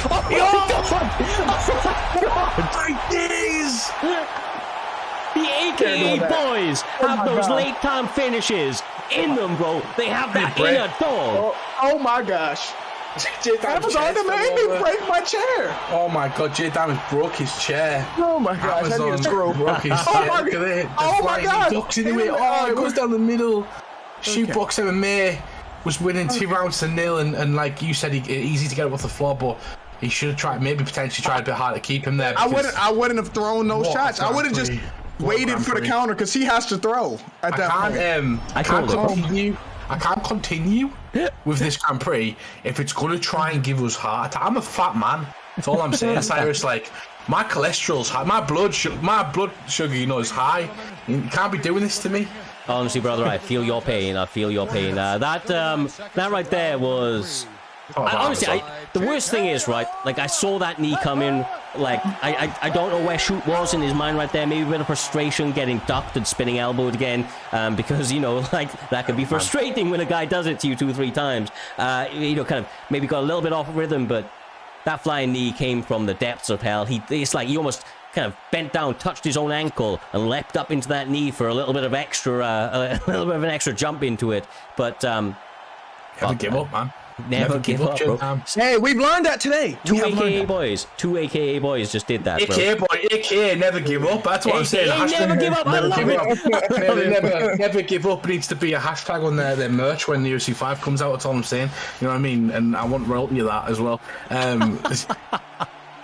No, that was fantastic, and I was a bit jealous because I wanted to see if like CV and Shoot in the final. That'd have been an interesting story on CV and Shoot and versus Vup Gaming if he wins his fight. So I'm a bit worried thinking about that. But Amazon stayed in the fight throughout the when he was hurt, when he was losing the fight, he stayed in the fight to give himself a shot. And as Jay Dime coined it earlier on, you can't give up on yourself. You're elite level players. You need to realise that. Then there's a spot and opportunity to hurt your opponent. You got to take it, and that's exactly what he did, Jay Dime.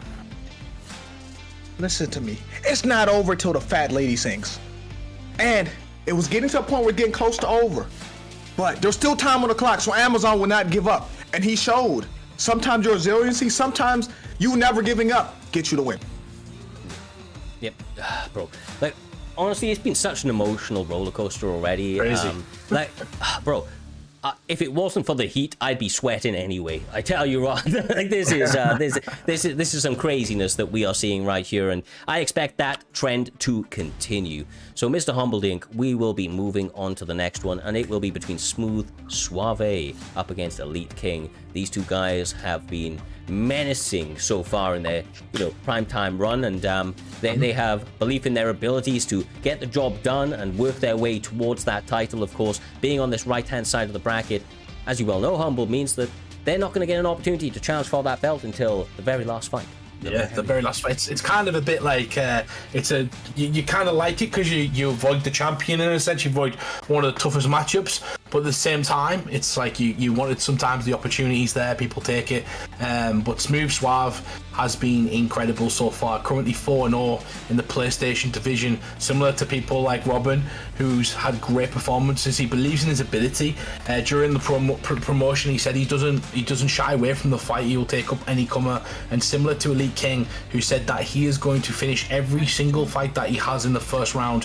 He's going to put people out in that first round because he's built different, Cyrus. Absolutely, brother, absolutely. And without further delay, in 4K, we have Smooth Suave MMA up against Elite King, brother. Up against Elite King. This is going to be a fun one. Song Yadong up against Marlon Vera. Woo! He's a popular pick, Vera. Like I said to Doc before, because we were talking about the last Grand Prix earlier last week, Cyrus, when we were planning this event, and I said, like, we need a good weight class to start it where it's not just Conor McGregor versus Tapoy every fight, and I feel like bantamweight might be a shout. We were a bit worried about O'Malley, and there's been a few O'Malleys, but there's been a few Veras as well, and we've got Song Deongs, Aldos, all sorts of Marabs. It's a weight class where you can choose pretty much anybody, and the counter pick is somebody else that is it's like Song Yadong, great boxer, great young striker, great young star who will be updated to the next game, so it's going to be incredible. Yeah. Get used to using him. Exactly right, brother. Exactly right. Couldn't have said it better myself. These guys going into this one, fun picks, fun fighters, but we will take a quick opportunity to thank Black Love, Young Lapo, King Jon Snow, Sean Corkery, CV, and OFC Online Fights. Those guys all doing raids, subs, and everything else. We appreciate you. Didn't catch it at the beginning, but seeing it now. Obviously, these guys loving what they're seeing in front of them. All of the action playing out here this evening, J-Dime. These guys starting this one out quick. They want to continue the trend and want to come true on the primetime guarantee, which they are right now. Yeah, I don't think Elite King started off fighting the right fight. I don't want to be in boxing range with Song Yadong. I'm the taller fighter. I want to use my range and try to pick him apart, especially in the first round, Humble. Yeah, I have Smooth Suave as one of the future prospects of the primetime division. I have him as one of the guys that is going to essentially be up there with Smudger and CV if he keeps doing what he's doing. He continues to impress me. He doesn't always pick the meta picks to do so as well, meaning that he has to fight with worse fighters, and he's probably doing that in training, doing that in elite, doing that in ranked because he feels comfortable to do so. Cyrus makes him a much better player. Absolutely, bro. I will say though, like when guys come and they like fight with this sort of tempo. Oh my Jesus. God. At a certain point, a certain amount of technicality goes out of the window because they are, trying to live in the chaos, and they are willing to absolutely exchange leather and see who is still left standing. Both of these guys actually really durable as well, aren't they, Jay? Both fighters. Yeah, they are, but I wish the head kick would have stunned somebody. If you landed, oh my gosh, Cheeto Vera is now in his bag. Song Yadong need to regroup and go back to boxing. Oh my gosh, and he's nice body work. It's beautiful. Oh, beautiful. Good boxing, elbow. He knows it's there. Knows it's coming back now, though. That's a warning from Smooth Suave. Elite King is not to be messed with. He's a combination striker. He's one of those guys like Caliber and a few others that have serious combinations in the back pocket that they know works, they know cause damage, and they know when to throw them, Cyrus. Absolutely. Look, Yadong got absolutely rocked in that exchange right there. But you can see he's just bouncing back, and he was doing real good work before. But that head health, absolutely suspect at this moment, J-Dime. And yet he is still walking forward more often than not. Yeah, this is a really good first round. Like, this fight will not go distance. This started off too good already. I agree, bro. I agree. Look, these guys are trying to get early contenders for fight of the night after so many great fights already, but they are very, very closely matched. They are going toe-to-toe, and another one lands. Oh, he said he's going to finish him. He said he's finishing him first. Oh, is he right? Well done from Smooth Suave in there. I thought he'd done fantastic until that point, and Elite King is that guy. Like, I know this is like, he's that guy that you think you're beating, and you're not, and you're face down looking up at the lights. Cyrus, you've got to be careful against him. You've got to pick your shots, pick your opportunities. The overextension against him is death. Yeah, absolutely. Like, Elite King came into this one incredibly confident, and you can see goddamn why. He's been in the lab. He's been working on the killer blows, but he's getting a little... Oh my God. Jerraine Durand to me now here. After the bell. Whew. Fun one, Look at that. Look at that. 2-1, 2-1. Like, I mean, the knockdowns came from Elite King, but he was also hurt at the start of the round. First 2 minutes and 30 seconds were Song Yadong's, and then Marlon Verreira took the last 2 minutes and 30 seconds. I would give it to Elite because he ended the round stronger. And we're going into this second round now. It is detrimental to his health. He's getting hit, J-Dime. Oh my goodness. Yeah, Elite King is looking real good now. It's up to Song Yadong to do something because Chito Vera has momentum now, and now he has him against the cage. Oh, nice fake. Absolutely. Elite King is elite, man. He's an elite player. Like, he just sometimes needs to get going. But remember that some of the veterans don't know some of the new players. Yes, very true. Very true. Look, these guys are both compromised now, though, Jay. They set a pace which was hard not to take some sort of damage. Obviously, Suave is a little bit behind, but he lands now, trying to put himself ahead. Cyrus talked. Nah, bro, I was calling it. It's what I said. I called it right, bro. I called it right. Oh, he drops him. Elite King came back. That was the jinx. That part of it was the jinx, bro. I was saying it's coming. You know what I mean? I wasn't saying it happened. I said it's coming. Nice. Nice work from Elite King. He's staying on it. Really good at sticking to the game plan. He's not working. It's over. It's over. Not done in one, but done in two. Elite King gets it done beautifully, clinically, with a tactical but aggressive approach. He went and met fire with fire here this evening and put Song Yadong face down on that mat. Beautiful performance from Elite King, which is maybe one of the underdogs of this entire thing out here, J-Dime, but he's showcasing he may be a bit of a dark horse out here. Yeah, Elite King looked good, and it was a war. Smooth Suave held his own. He looked good himself. And there was moments it looked like he could win, but Elite King did what he had to do in a war. 100%, and it's his first loss as well for Smooth Suave. So he will be back on it, and he can build his. It's impressive to get here. Like, it's 150. No, people don't realize we have 150 competitors on PlayStation, and we have about 180 on Xbox. Like, each season. So you're playing against 150 of the best players in the world to try and put yourself in the top 16, to try and put yourself in a position, and you're playing against people like Elite King, who's like finishes top 10 on the rank online's ranked leaderboard on a regular basis. Yeah, exactly right. Look, ultimately, right, the community, there's thousands of people who play UFC 4 as a whole, but then only the best will come and truly try to test themselves on platforms like this. And with our everybody welcome format, where you can fight from the uned to the live cards that we put on, it truly puts people through the gauntlet. Of course, there were rules for a long time. Now there's no rules. There's a bit shaken up. I think we'll start seeing a couple of different faces try to do a couple of different things, like Vuk. Let's talk about Vuk real quick, right? Because Vuk is up next, I do believe. Yes, he is. Last fight on the right-hand side of the bracket. And Vuk is a guy that when he came into the scene, he was known as a little bit of a cheesy player. People were really hating on him, as we always used to say, right? He was a bit of a heel kind of character out here, J-Dime, and humble. But, let's be straight up. He really kind of evolved his style to fight within the rules of Primetime MMA and some of the other promotions within this landscape. And now he doesn't fucking have to. And he can let go with the full array of tools that he has at his disposal, Jay. And that means he may be a bit of a different beast. he has to be one of the favorites right now. He has to be right now. If you're going to allow certain stuff, he's, you know what I'm saying? It opens up his game even more. It's helped him out massive. This tournament's essentially go and do what you want, and you know, we're not worried about the things where, you know, you used to have to worry about certain things, and it used to take, like, I love you can go for rear naked now because it opens up the top mount more. So people, like, don't forget about the rear naked in general and the mechanics of the rear naked. The option for the rear naked opens up 2 other options, and the fact is a third makes them less likely, so therefore they become more viable. So essentially it opens up, it's just all about numbers and mathematics, and that's it. Well, honestly, like, you guys know as well as I do, we've called so many fights together that it was a bit dead when somebody got the back, right? And it should be a dangerous position. Now it is a dangerous position. We'll see if it comes into play here this evening. When I said, like I said earlier on, these guys are in a camp together, but they were joking about it. I mean, Versus Style was basically saying, "Fuck, please don't Asotagari trip spam me for the entire thing," and he was like, and he literally went, "Sorry, bro, Asotagari spam incoming," and that's basically what he said. So, without further ado, lads, he said it. Hold on, what he just said is, so this is what Versus Style said. He said, "Vuck wouldn't do that to me, right, guys?" And Vuck said, "I would. I'm an asshole." He said, "I would. I'm an asshole."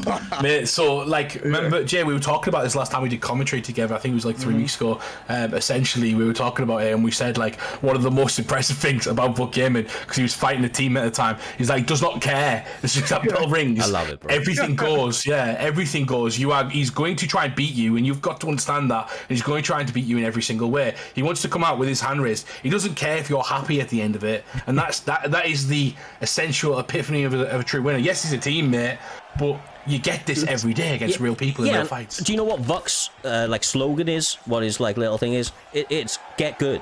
Because if you can't stop it, you know that's on you, bro. So It's the biggest troll. Now we know why people hate him outside of like prime time, you know. So we're gonna start seeing that, but use it, man. Like, use it to your advantage. It's part of the game. And here we go. The first one. And here we go. Can we see a teammate versus teammate rage quit? Here we go. This is the first thing I'm going for. Like, if you think about it, right? These sorts of things, when they aren't banned, when they're not like kind of restricted, look at how dominant Vuck's got in a position within a minute, and put his teammate in already. Look at this. Oh my days.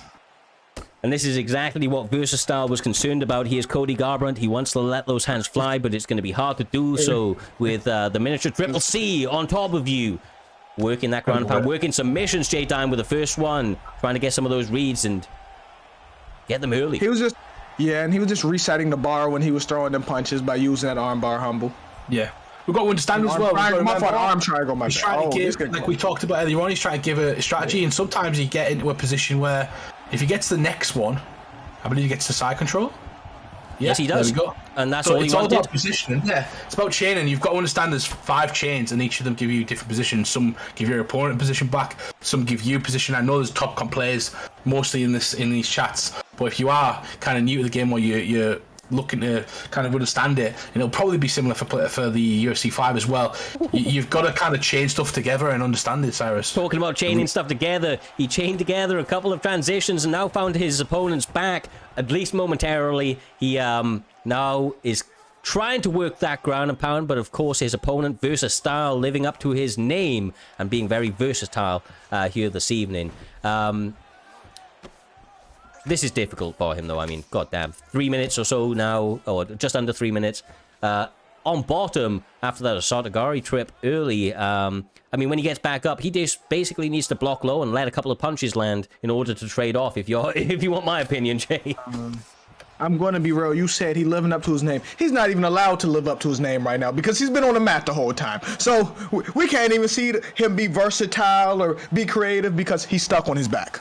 Yeah, the only versatile he's been at the moment is being defensive. You know, he's been very versatile defensively, but offensively, Vuck Gaming has cancelled him out. He's Floyd Mayweather him with grappling, essentially. He's took away absolutely every aspect of his offense, and essentially, 27 seconds is what he's given to work. He's got 98 power. We've got to remember that as well. 98 power is a lot. Lovely. He's trying to get active, using some head movement, but a lovely little sidestep there. Shoots a double leg of his own. Doesn't get it. I liked it though. I liked that humble. I liked it. It was a bit cheeky, but it was good. Yeah, you gotta remember, you don't fight your teammate. Forget about your teammate. You don't fight. It's an enemy. It's an enemy in there. That's what you've got to look at as an enemy. He's trying to take you out. He's trying to move forward. Look, it's you've got teammates, but it's an individual game, just like the real life UFC. Sometimes you will fight your teammate for a belt. Sometimes you will fight your teammate in this game. It is individual. It's about your performance and your performance alone. Lovely work. A couple of jabs to the face. Oh, these guys matching each other with side steps and everything. That's beautiful, bro. Lovely work. Oh, he tried to Osotogari him. He tried to. Yeah. Ankle picks and Osotagaris, bro. That's what he's going. Would you change stance, Jay? Because Cody's not got a good switch stance, so it's like... His stance is 90. His stance is 90. Okay, so it might be worth it. It's like switching stance, so you take away one of his Oh weapons. my God! That was so cheeky. Well, that was so cheeky. I don't know. Yeah. Bro, that was the best takedown in the game right there. That left hand sits him down early. Didn't need the Osotogari right there. A double leg or an ankle pick. But back to his feet in record time. We'll see that again, by the way. Vuk Gaming's realised that if he shoots a takedown and comes back up and throws boxing, you're like deceptively quicker from combinations when you get him back up for some reason, so your opponent gets lulled in, J-Dime. So when you shoot that takedown, it can be almost like a distance closer. So like Henry wants to fight on the inside, he shoots a takedown, misses on purpose, lands in the pocket and just starts throwing haymakers at your head. Oh, lovely. Oh my gosh. Oh my goodness. What do you think Versatile has to do right here, Humble? I don't know. I'll tell you what I think he needs to do, bro. He just needs to find a way to intercept or interrupt the momentum. Vuk Gaming is purely a momentum fighter. Like, you can see everything he does, right? It's all to set up the next thing. And, I mean, obviously, he's just been purely defensive. So be first. Be first on the feet and believe in your hands. Because on the ground, he's doing the right things, Humble. On the ground, he's doing the right things to be safe and to work his way back to the feet. I feel like it's on the feet where he has an edge. He's letting this grappling threat really put him off his game, and he's not really being first as a result. Whoa, big opportunity right now, though. Well, I said that he's still fighting. Yep. Oh. There we go. Jesus Christ. Like, every time he tries to get some sort of offense on the ground, he's still grappling. That's the problem. And when you're grappling a really good grappler who knows how to play the game, defensive or offensive, they're going to find themselves in better positions more than they're not. So essentially, you've got to take away that sort of advantage that they have now. He hasn't been doing too well on the feet either. So at the same time, Jay, he can't just posture up, can he? You know, because if he postures up, then he's going to get blocked and he's essentially going to get up. There you go. Here we go. You ready? Whoop. Oh, yeah. I have a problem with this. I have a problem with Henry having this. Who's the last person Henry subbed, Humble? Oh, they don't do it. I know it's. He should have the lowest submission possible, though. Do you know Henry has never subbed anyone in his career. I'm going to play devil's avocado here, and we're going to tell you that he is an Olympic wrestler. He knows these submissions. He may not do them, but he knows them, bro. We've actually never seen him do it. But yeah, give them even when he does them. But it's one of those things, bro. You train it, right? You train all parts of mixed martial arts. He wouldn't have become an Olympian without at least. We can say that. We can say that about Justin Gaethje. Like he should know. It's like giving someone 99 on free kicks on FIFA, Cyrus. When you don't give them up with like the moves when they haven't done them yet. Conor McGregor having a Solidari. It's like, what's the point? That's not something they do, so they become less characteristic wise. Anyway, back to the fight. Vuk Gaming has his own style. In person, as an esports player, has his own style, has his own characteristic, and that is pressure.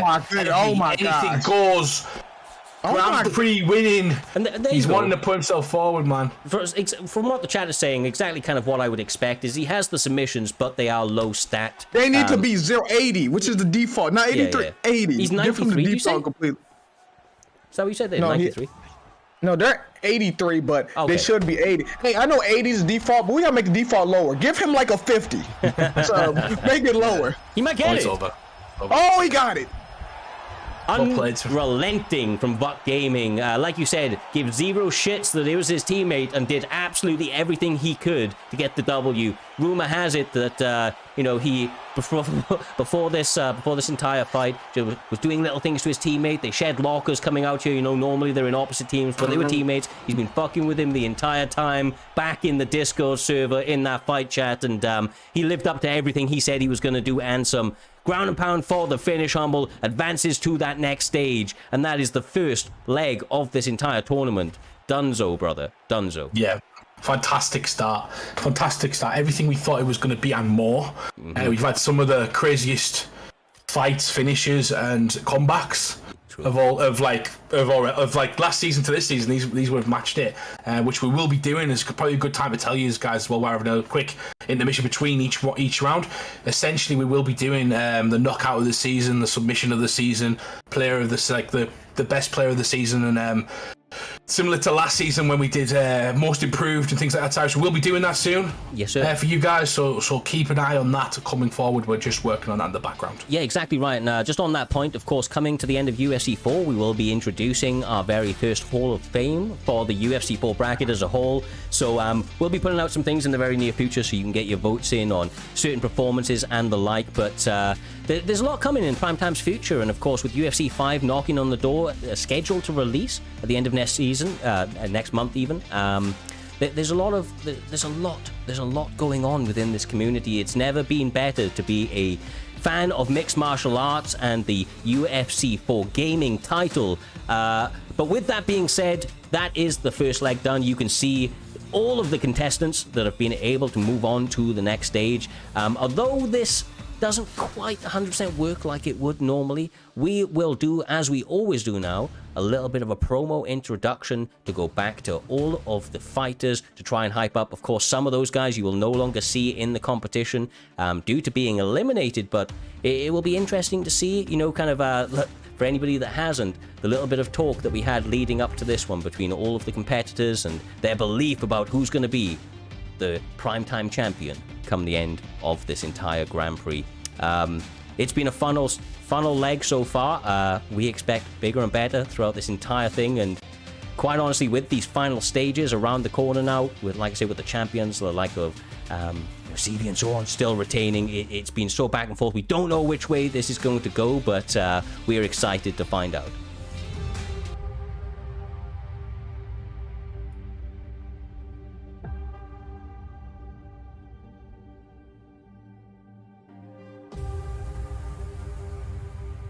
I think prediction for Grand Prix is, I think I can get the title, I believe I can win it.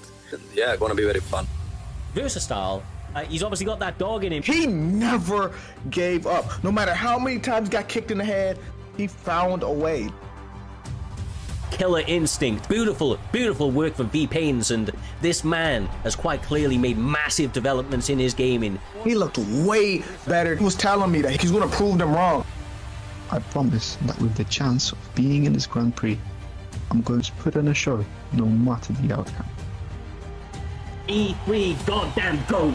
You've seen this guy's career blossom throughout the time here at Primetime MMA. And it's like he got even better. He got the belt, and he was already a good player. I think I can definitely win the Grand Prix, especially after my undefeated run.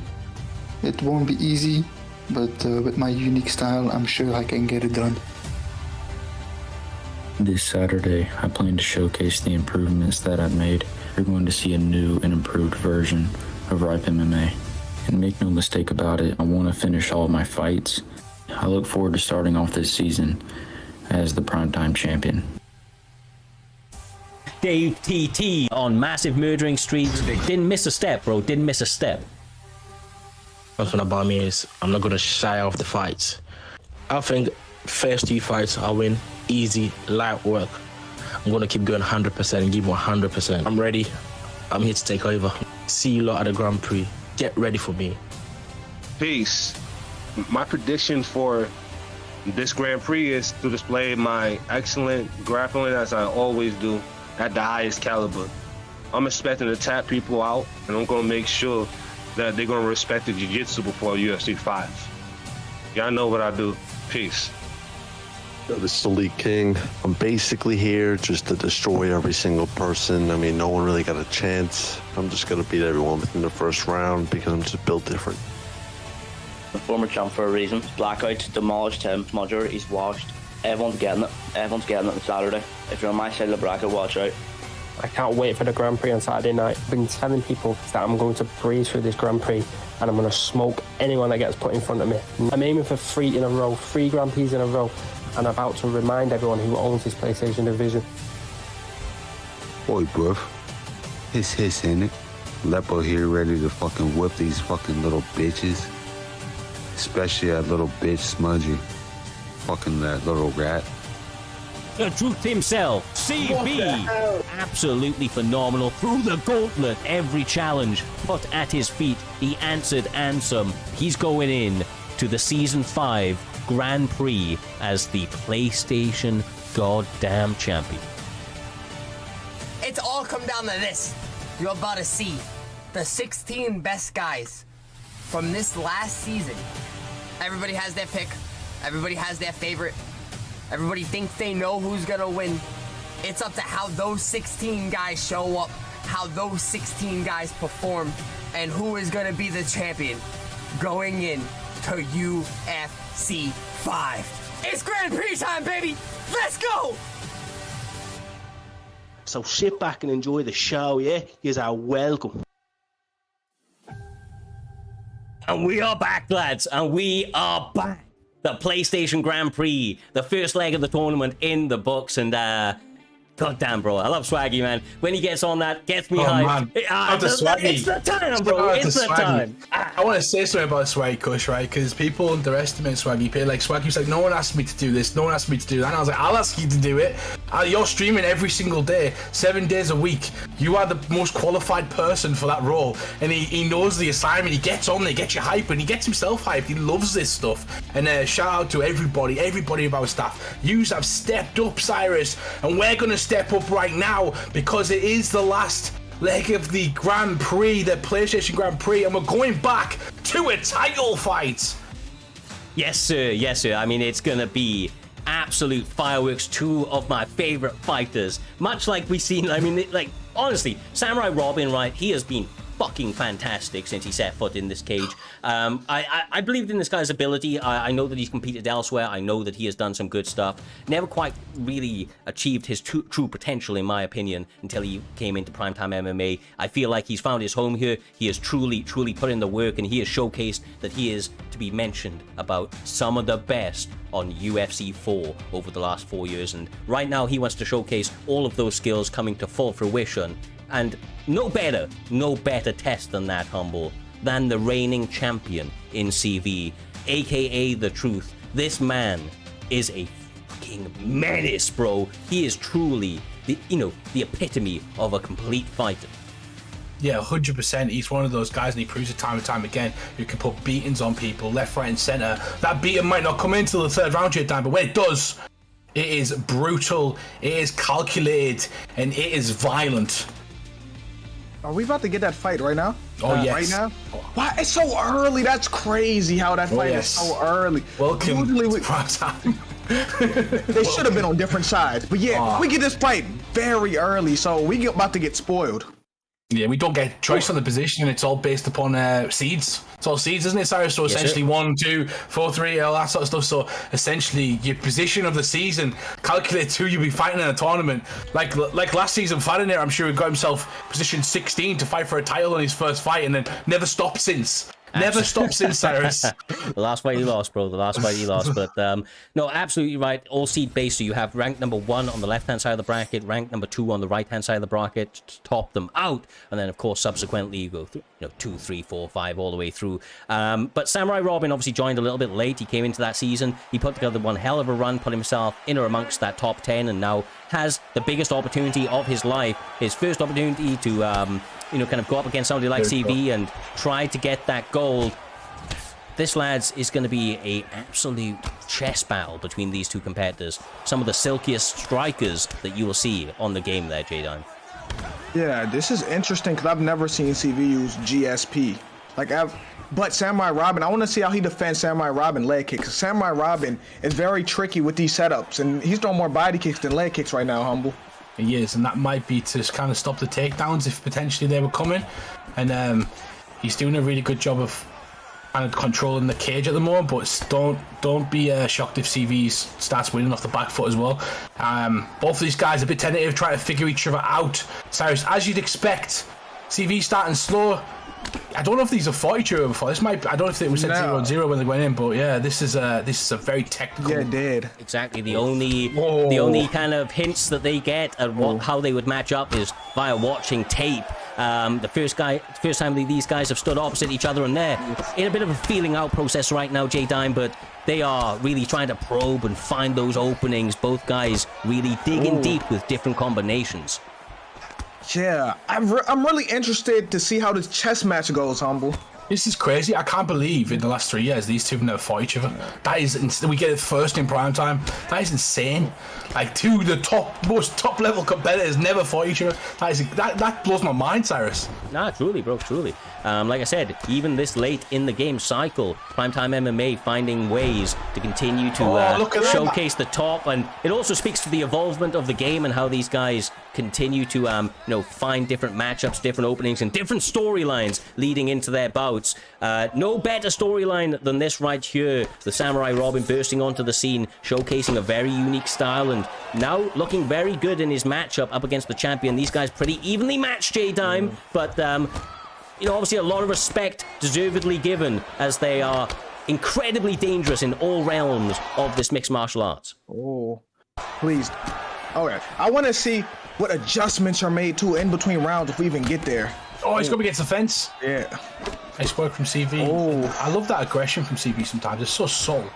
As soon as he gets his opponent towards the fence and he knows that there's an opportunity to unload a combination, Cyrus, that's when he does it, and he damages his opponent quite. And he knows if he gets a knockdown, he's going to get extra damage when they get back up the fence, etc. Just picking the right opportunity to attack puts him straight back in the fight. I thought Samurai Robin was winning a second ago. I'm now starting to think CV's taken over. This is a very, very even fight so far. Yeah, he cage cuts. He doesn't follow. He has absolutely amazing ability to time leg kicks and body kicks to catch the kicks, and then he utilizes that for cage control, which then sets up further striking opportunities. It's been an incredibly interesting first round. Of course, there is 5 to go in this one, as the PlayStation Championship belt is on the goddamn line, J-Dime, and that was one hell of a first round. I do not know which way this is going to pan out. That was a close round. The strikes were around 5 strikes apart. Like, that's tough to judge, Humble. Yeah. It's crazy because, like, CV is in the pressure cooker right now. The first guy's... He's got 4 main events to do, essentially. These are 4 title fights, 4 main events. These are fights that would main event, usually, a card. He's got 4 of them to do in one night against 4 of the best guys in the world. And we're seeing them go toe to toe, figuring it out. He's got to do this 4 times. Even if he beats Samurai Rob, he's still got to go again. Crazy. Yeah, same exact little thing for Samurai Robin, though, right, J-Dime? If he's able to win the belt here, he doesn't just get to ride off into the sunset. He's still going to go through the killer's row of Primetime MMA's PlayStation division, bro. Yeah, but they have a lot of respect from each other. You know, when Samurai Robin landed knee and he didn't mean to, they both took a bow. Like, there's a lot of respect here between them. This is where they need a little fuck. That's it's like, bro, we might have seen a bit of it right there. Samurai Robin give him the little dick kick right there, as he went for the body roundhouse. But these guys really starting to heat up. Yeah, I'm really impressed with CV's back foot fight. Oh my god. Oh, that's nice work. That's great. Nice work. He needs to hit him with some of those. He should. He was waiting for his stamina. That was beautiful. That was perfect. Killer instinct from Samurai Robin. Composure is the word of the night for this man here. That was so much damage. Look at his damage on his body right now. It's less than his head. And he needed that. That's put him in charge. CV's now got to worry about that all the time, and this position becomes much more important, Cyrus. Yeah, exactly right. I mean, that waiting, when we thought for a second, we're like, why is he just waiting this? It was the stamina gain, bro. His stamina regenerated. CV's did not set up that massive amount of damage to the body. But CV reacting well, J-Dime. He's not, getting too concerned. He seems to be straight back into his rhythm. I actually have nerves watching this fight right now. It's such a good fight. Such a good fight. Sometimes I forget to talk, so I'm just like, oh. Oh my, yeah. It's such a great fight.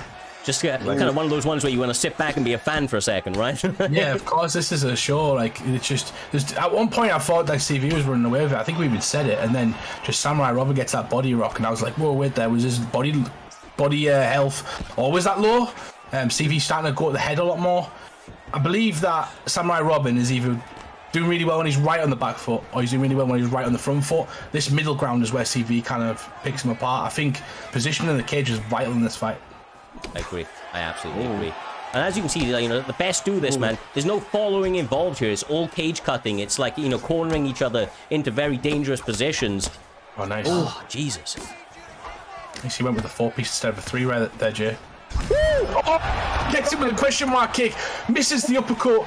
Wasn't quick enough. My God! Oh, CV's could be it. Samurai Robin looking to become a new PlayStation champion. Them little mistakes. Those little mistakes.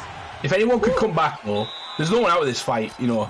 CV gets better usually as the rounds go on. Samurai Robin is through 0 leg kicks, so 0. As you can see, this one's getting me very, very sweaty, bro. Like this, it's an incredibly high-octane fight. Emotions are running high. I'm feeling the intensity of the battle these guys are putting on.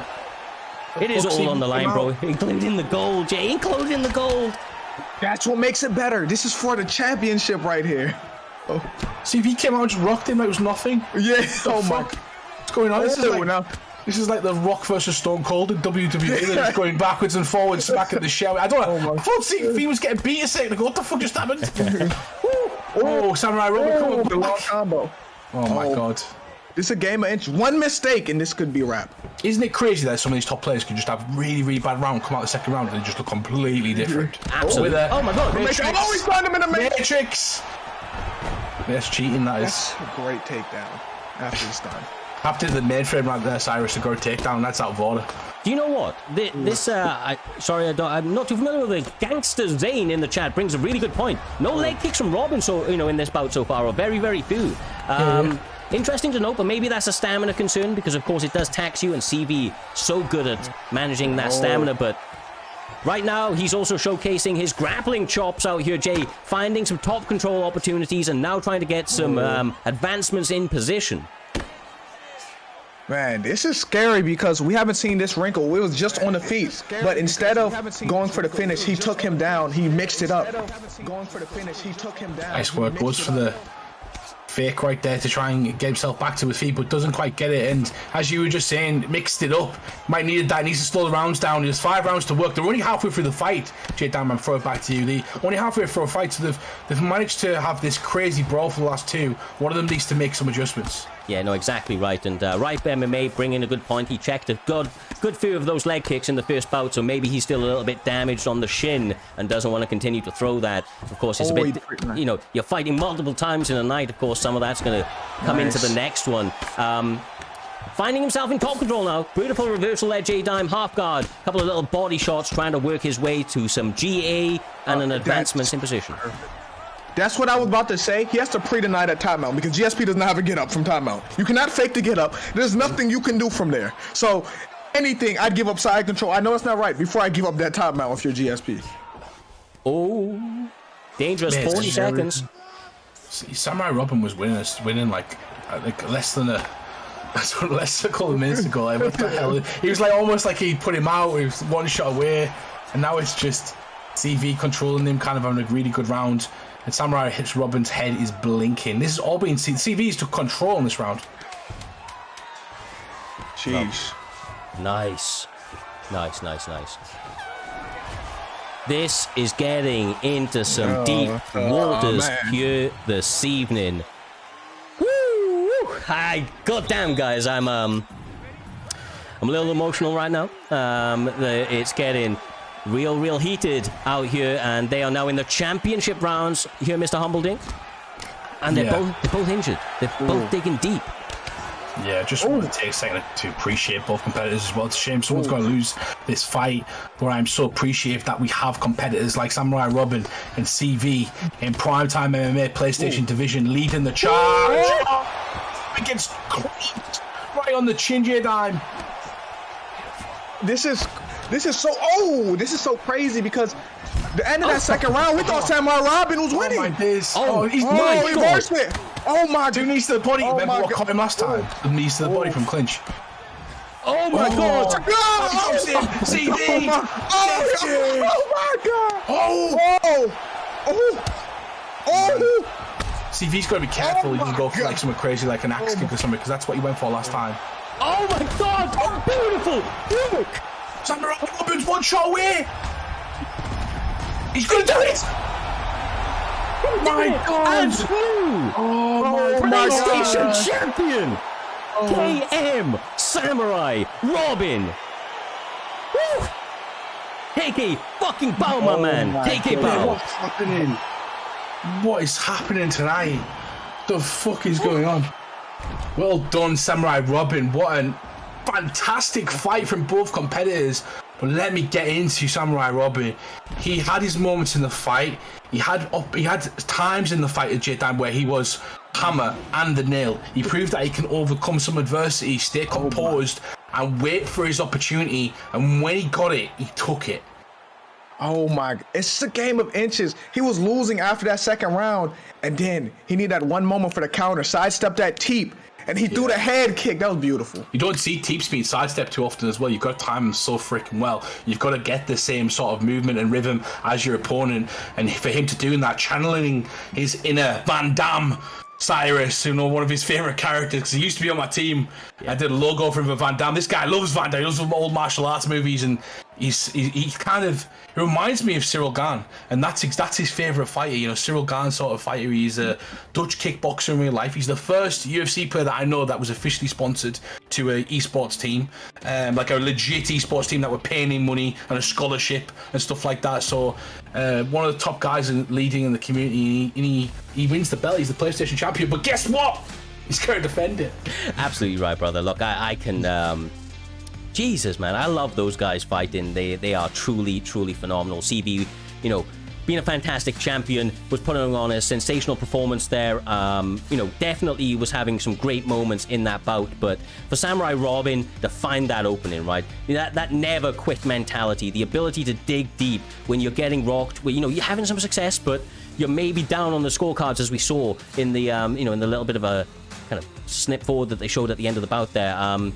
To find that opening, to do it in that fashion, right, against the best on the game at that time, and a guy that, let's be real, J-Time, in the first fight, spin kicked his opponent into another dimension, sent him to the land of wind and whispers. He was coming in here hot this evening. He was coming in here motivated, and Samurai Robin got the fucking job done, bro. He turned up for himself and the Kingsman, gang as a whole, bro. That was crazy. Crazy. Beach. That was crazy. That was a crazy fight. As you see, and as Humble alluded to, this, of course, is not the last time we will see that championship on the line. The next bout up is to determine who will be challenging for the belt next, and that is between the ever-mythic PlayStation Ginger stepping up against what is now to be coined as the Comeback Kid, a.k.a. Dave. These guys, they're going to have to dig deep. They're going to have to fight to the very, very final bell. And, Ginger's going to have to be aware that even if he does get ahead up against Dave, it ain't over until it's over, my man. And do not blink, because Dave will finish you with a second, 3 seconds to go in the third and final round, no matter how the rest of that fight's looked. Yeah, 100%. Ginger's going to go into this almost like he's already lost. I don't know if Dave was a former teammate of his, I believe, on TT. He was, wasn't he? So essentially, they should know each other, but they've never played each other, apparently, so this will be interesting. I was going to say, Ginger's biggest problem here is to not go into the fight overconfident. Right? Sorry, bro. I'm laughing. I got NM Terry. I was going to comment on this. Prime time is scripted, bro. Man, no, you can't write this shit, bro. You can't write it. That's a compliment, right? This may be a W script. I can't lie. It's going to knock him out with a double flying knee in the 5th round. That's a compliment in my eyes, because obviously the show's that crazy, and you don't get shows like this. We understand that not every other esports league is like us. It is weird. It is you players that kind of make this happen, and it's fantastic. It's fucking brilliant to watch, Cyrus. Yeah, I think that our incentivization, of course, our point-based system and how that works really plays a factor. And obviously everybody appreciates the work that goes in here because they continue to show up and show out every single event. And these guys trying to do that and take this to an entire next level as they are going Diego Sanchez v. Gilbert Melendez style sort of action, meeting in the center of that cage. And they're going, you know, like rock'em sock'em robots out here, J-Time. No backsteps needed, basically. You know what's crazy? I like the Connor pick against Leon on this game. Like, I love that pick. It's an interesting pick. I mean, the power's there. I like Connor against anyone, to be honest. I just like Connor against anyone because it's just you've got the power opportunity. You always put the lights out. It's that. He's not of it, though, guys. Don't worry. He's fine. Remember what he just did? Like, you can't count him out. I'm not getting lulled into that again, J-Damn. It's not. I'm not going to be screaming next time he knocks. I'm going to go, oh yeah, I expected it, yeah. Because that was crazy. Ginger can knock him down 20 times. I think the MK Dave's coming back. You can't count Dave out. Nope. You know Dave is really the comeback kid. 100%. And Ginger he gets a bit confident sometimes. He can throw the fight away, Cyrus, which is what I was saying earlier. Maybe not this evening, though. He once again clips MK Dave, sits him down. The action continues to heat up. Beautiful work. Nice. We might be getting that mythical creature Ginger, you know. You know that guy, the one that gets to the final and it surprises everybody. He wins this fight, he's fighting for a title next, right? Yes, he is, brother. Yes, he is. He gets himself to the, I think it's the quarterfinals after this one. And, it's a semi-finals. Semi-finals after this one, sorry. This is the quarterfinals. Semi-finals after this one. Yeah, brother, yeah. This is with all of the marbles in play right here. And, you know, Ginger, honestly, like I said, he fights up or he fights down. So far, he's fighting up to, you know, all of his abilities here this evening. He's showcasing them. He's really living in the moment, J-Dime. And I feel like, you know, a Ginger that's in the moment is a dangerous Ginger. Yeah, he is. But then again, Dave, we don't know if Dave's ever out of the fight. Yeah, he is never out of the fight. It's Connor as well. It's Connor. And he's on his fourth. He's on a 4-fight win streak at the moment, so you know he isn't his 5. This is number 5. He has one more in him. Yeah, I expect him to lose if he loses this one, but at this moment, I am not going to say a word about MKD. Even if he's getting pulverized on the floor of elbows and he needs a gun, I'm still thinking he's going to win that fight. That's all I'm saying. Nice work. Lovely work. Told you. Oh, body shot, nice. He tried to throw uppercut. He did not try to throw that body kick. Yeah. Happens. Nice shot. Hits him with an upcut. Nice read right there for the defense of Ginger. Nice read from Dave. He ended on a positive note at least, and he had a big rock. Well, not rock. He had a big moment at the end of the round. Like it wasn't a rock or a knockdown, but it was still enough to kind of give you some confidence. Ginger's doing a Ginger moment. He's thrown away the bag here, Cyrus. Oh my God! He didn't get him. Oh my goodness! Does not matter. Oh my! Never give up. The AK mentality. Oh my God! It is a never give up. And Dave. The pre-deny, beautiful pre-deny. Great work from Ginger. He's seeming dialed in here this evening. This young man has evolved his style season after season, cross-console, and now finds himself in a very, very favorable spot with over 3 minutes, 45 seconds left on the clock, Humble. That's crazy. Yeah, it is. It is crazy because he gets time to work right now and really show his maturity.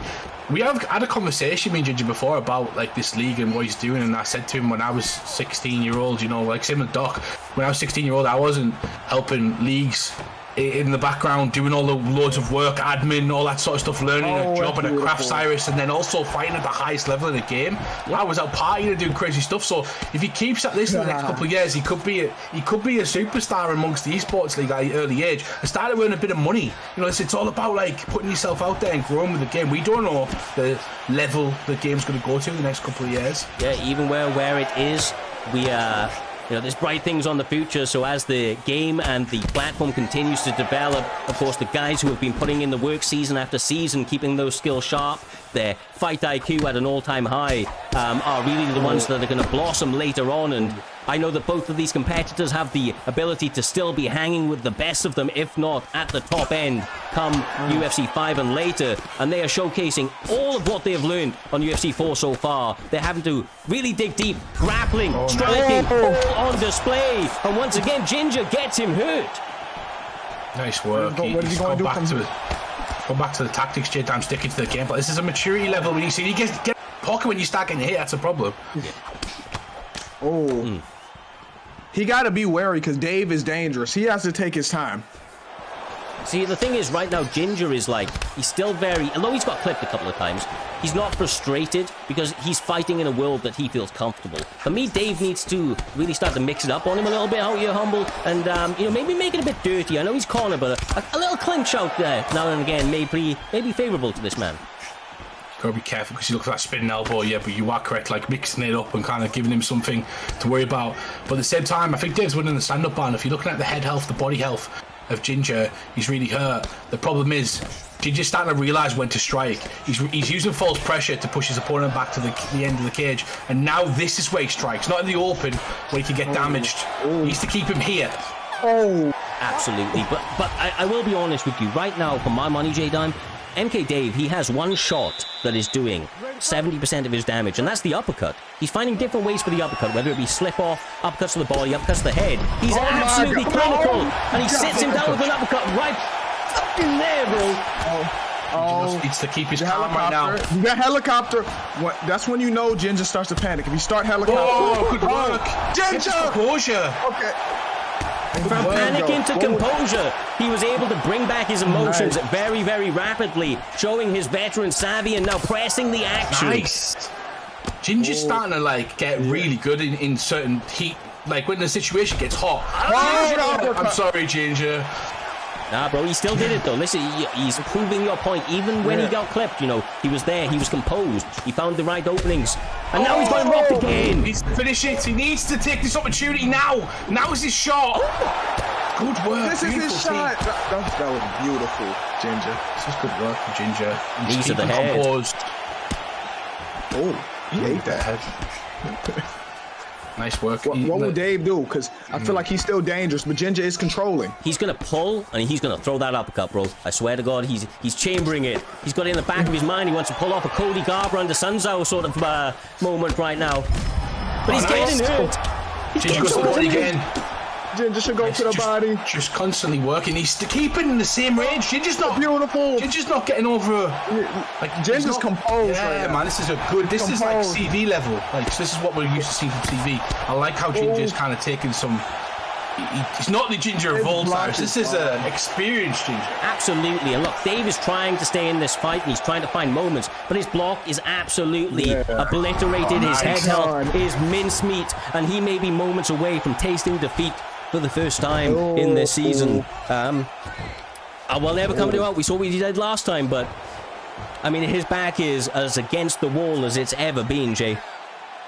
Yeah, he needs to listen. He needs to do something spectacular to win this fight. Yeah, but it is. We've got to remember. We've got to remember though what he did in his last fight. No, I remember, but he has nothing I'm not left being shocked again, Dave. You're not getting me. Like Ginger. You don't have a block. As much as Ginger's he doesn't winning have right a now. block. That's Switch the thing. we've switched there. Oh my God. It's over. That's it. That's it. All she wrote. It's over. He's like, I'm done. Yeah, never give up. Bad attitude from Dave, but essentially Ginger just wearing him out and getting the finish. The Ginger of old is gone. The confidence is growing. We heard the promo from Ginger in this one. I had to get him to redo it, because he doubts himself. And on this one, he said, Smudger's washed. I'm going to knock everybody out, and I'm the person that's going to win the belt because I've done it before. And that's what he said, and he's going to get an opportunity his next fight against Samurai Robin. So, are we going to see the mythical Ginger character come into play? Well, no better a threat to be challenged. No no truer way to test yourself on whether or not you are that guy than going up against the guy. In the words of Max Holloway, to be the best, you've got to beat the best, J-Dime. And right now, KM, Samurai Robin is the best man to grace the PlayStation division. He showcased it in his last one, doing it in emphatic fashion, getting a beautiful knockout. And now he's going to be challenged next up against this absolute savage that you see in front of you. The fighting Irishman that is Ginger, goddamn ninja. What a title fight that will be when we come back to this side of the equation. But my man, it is obviously time for the right-hand side of the bracket. Payne. Oh, man. AKA Amazon. Woo! Wow, two spectacular performances, two performances that I dare to say were against the grain. The betting lines for both Smudger and Shootbox were so high. Like for Payne to win that one the way he did with the Kimura to armbar, I believe it was, Cyrus, and then in the chat saying what now, and then similar to Amazon beating Shootbox after a fight he was losing as well. This is a fantastic matchup right now, and either one of these guys is going to get one step closer towards that primetime championship. Yeah, I mean, look, let's be real here. Payne, I respected his style and everything else, but myself, and I would say the primetime community as a whole, had a shock here this evening. Oh yeah. A massive shock, one of the biggest upsets of this evening, and that was between ranked number 2, NM Smudger, the former champion. The currently former champion, yeah. Yeah, but I was gonna say PlayStation GOAT from his overall resume. And Payne came out there and got that submission and got it fucking clean, bro. Like it doesn't get any better than that. But let's be real here. King Amazon, much like we saw from Dave, he can finish a fight anytime, at any point. He never gives up on himself. And let's be absolutely real about Amazon. Sometimes he gets wild and unorthodox, and that's really hard to deal with, especially when, somebody like Payne, who is traditionally a grappler, every round starts standing, and sometimes King Amazon may not know what he's throwing until it's hitting you, and it's hard to prepare for that. Yeah, 100%. And we've got to remember as well, Payne stopped Smudger from getting 3 Grand Prix in a row.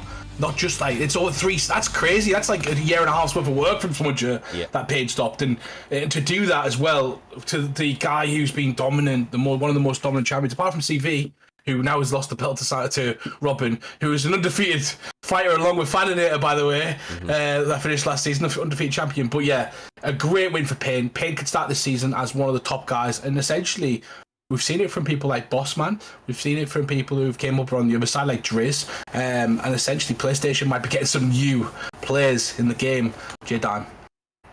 Yeah, and I think this fight is going to be better than, better than what most people think. I think this is going to be a really good fight. It really comes down to Amazon has unorthodox striking. He gets wild at times versus Payne's going to try to get to the ground and get a sub. Is he going to get there? Question. This is the thing, Ryan. I'm not saying Amazon's bad on the mat because he's showcased that he's pretty fucking good there, but just from what I saw from V-Payne and what he was able to do against Smudger, if this hits the mat, I think he wins. If this stays around on the feet, I think Amazon wins, and I think that's the way it goes. Well, we'll see which way this pans out. Leon Edwards up against Kamaru Usman, of course, the Usman pick going from V-Payne. Oh. So what's going to happen? Because Amazon's now going to win the grappling exchanges and VP's going to win the stand-up exchanges. So that's exactly what's going to happen now. But you'd expect it. Perfect fight for both guys. Anti-wrestling Leon Edwards is exactly how he's got the belt and all of his stats aimed towards that J-Dime. And then Usman's got all the stats to kind of keep the pressure on with the jab and the straight. Amazon's striking looks good right now. Yeah, the best he's ever looked. How dialed in he is. He's obviously confident coming into this one, and he's landing like a motherfucker out there, J-Dime. Just as clinical as it gets. That might be the most technically sound that Amazon has ever looked in the cage. Oh, helicopter. Oh, he's getting wild with it. He ain't got to keep himself in the fight, keep making it nitty-gritty, find his opportunities and not to be too worried when he does get those sort of moments against him. But that's where he needs to capitalise, J-Dime. Yeah, because that was his opportunity if he denied that get up right there. Because he wants to get it to the ground. Oh, nice.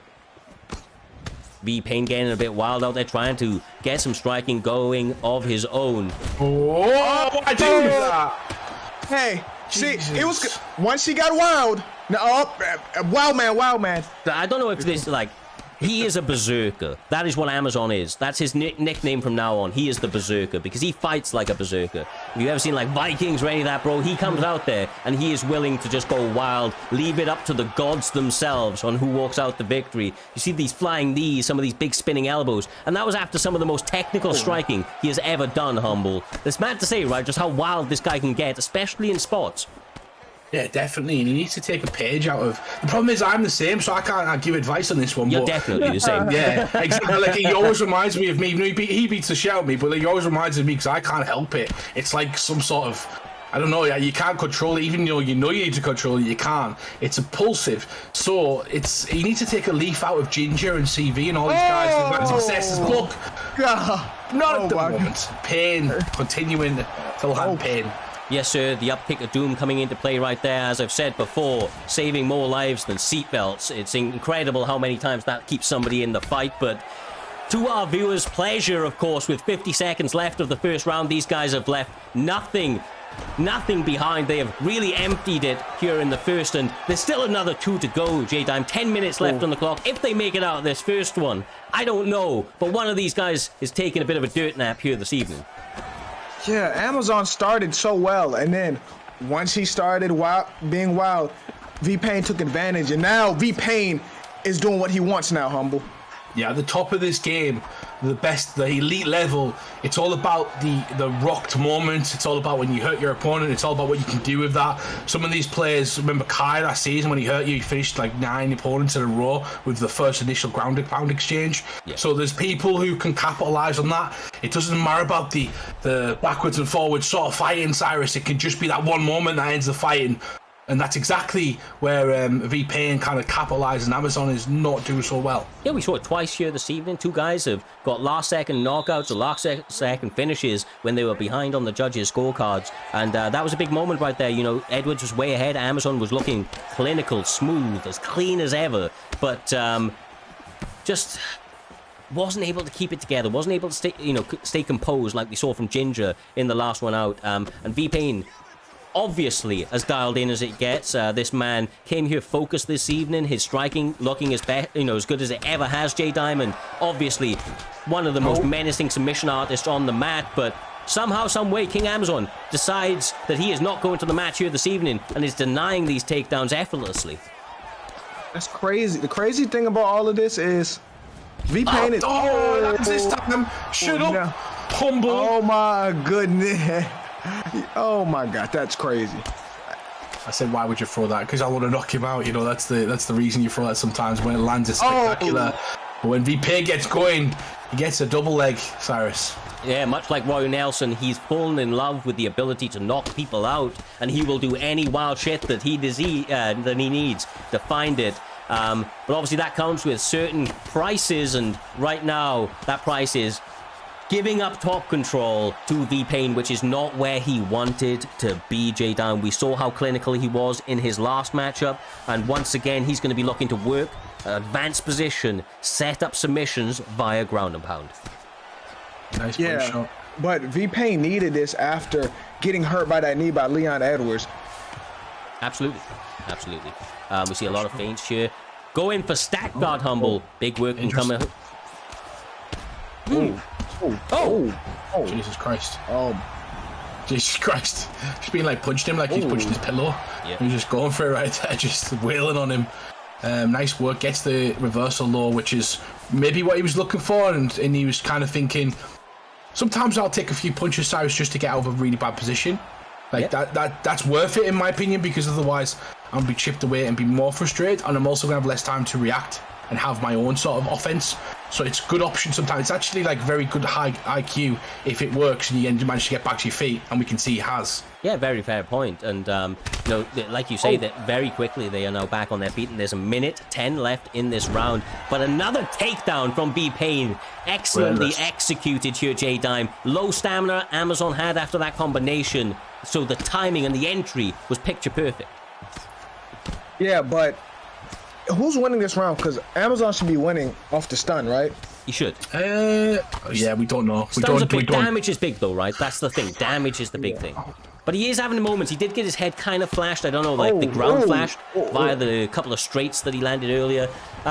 Maybe these guys will show us some stats in between rounds. I don't know, but it's been a fun one, man. What a fight this has turned out to be. Sorry, can't get my words out. Yes, it's a brilliant fight, and I just want to talk about Amazon as well. He's the last guy from AK, so he's representing his camp. He's the last member left in this competition. So, he goes out right now. They've all gone out in this round, and they'll be wanting to fly the flag and go through to the next round and obviously try and win that belt and keep it in the team. CV's held it for a bit of time, and if he can try and meet one of the Ginger or Robin in the finals, that's what he'll want to do. But Payne, for my money, J-Dime, potentially might be winning the fight, or it's a 1-1. Yeah, no, I think it's for sure 1-1, but I want to see what happens from here. I want to see, is Amazon going to get wild? Because it worked. Or is he going to stay... Elbow. Nice work from this is key. Good work, circles out, doesn't take too much damage. Great work right there, because he would have put himself in position if he started firing back. Change his stance, interesting. Yep. Oh, lovely, straight interrupts him. The Nigerian Nightmare. The Heat Seeker in that right hand. Yeah, this is swing to V-Payne. Pretty bad that's hilarious. Oh my. Okay, yeah, man. Amazon may need a gun. Like, it's getting to the... Because, he's denying these takedowns, but now Kamaru Usman's doing damage too. Yeah. And the thing is, he's so worried about the takedown, and he's got him compromised that it allows V-Payne to start to let loose with those hands. And he may not be a striker by trade, but he's comfortable there, and he's obviously working it beautifully everywhere. Humble everywhere. He's getting the job done. Like, he's going for a performance of the night on each occasion, and he's showing why he's a top player. And you guys talked about him. I mentioned this. Him improving massively and changing into a striker as well as a grappler. Now he seems to have blended it all together, and that's exactly where you need to be. And he's doing it against the best players in the world. He did it against Smudger. Now he's doing it against Amazon, and potentially he could be punched his ticket to the next round. Oh, never give up. Absolutely. Moody Man joining the chat for the first time. How do we get fights on here? Join that Discord link right there, my man. I believe one of your guys out there, J-Dime, he was surprised to see you on the commentary booth. Obviously, there's no primetime Dime out here. Calling the action week in, week out. With Jesus Christ. Amazing fights like this, my man. Craziness on full display this deep into the third round. Yeah, he has a good chance. Oh, my God. Oh, my goodness. This is mental. Oh, helicopter up, and there's a spear. The Dirty Div special. Nice work. Goes for the crucifix and gets the denial and gets one right back. 1 minute and 18 seconds. It seems like Payne is thinking that he's up and he's going to try to essentially see out the round. Maybe try and get a finish. Maybe he's going for a finish. Oh. Payne. Opportunity. 50 seconds left. Decisions are not in these guys' DNA. They will hunt for that finish with not a lot of time to go. Enough time for a submission, though, Jay. Enough time for a sub. That's not a strong. That arm triangle is weak right now, but I would let go. If it was a joint submission, I'd start worrying because the way he took joint submissions earlier on was, but he doesn't have that. But it's 14 seconds left. He's managing the clock. Goes with it, ground and pound. Is he going to stand up? No, he goes to side control. Sees out the round. Cyrus, great performance. Absolutely. From what he did to Smudger, Jay, in the first fight, to what he just came out and did against Amazon, which was almost pure domination. I mean, they were pretty close, but he looked like he was in charge in his own mind throughout the fight. It didn't look like he was ever really forced to kind of make too many mistakes, had some tough moments, but stuck true to what got him to the dance, and ultimately was able, from my money at least, to get the victory. We'll see which way the judges went. I mean, you know as well as I do, brother, that those judges can be wild, so we'll see, bro, we'll see. No, they can't mess this up. They cannot mess this up. We've seen crazy decisions, Yeah, we have, but I think that V-Payne won this. V-Payne did his thing. This is a win for Kamaru. What is his nickname? My fault. The Nebraska Nightmare. The Nebraska Nightmare. Oh God, the Nigerian Nightmare. Jesus Christ, Jedi is the best ever. V-Payne's got it, bro. V-Payne's got it. Great work. Cyrus, don't do that to me. Don't do that to me. I was like, wait, what? That says 30-26. Gotta keep you on your toes, bro. 30-26 is crazy. Thinking 30-26 is insane. Well done, V-Payne, though. V-Payne looked incredible. He's had 2 elite performances against 2 elite players, and he's going to move on. He only needs to win one more to get his title shot, and that's exactly what he's going to try and do.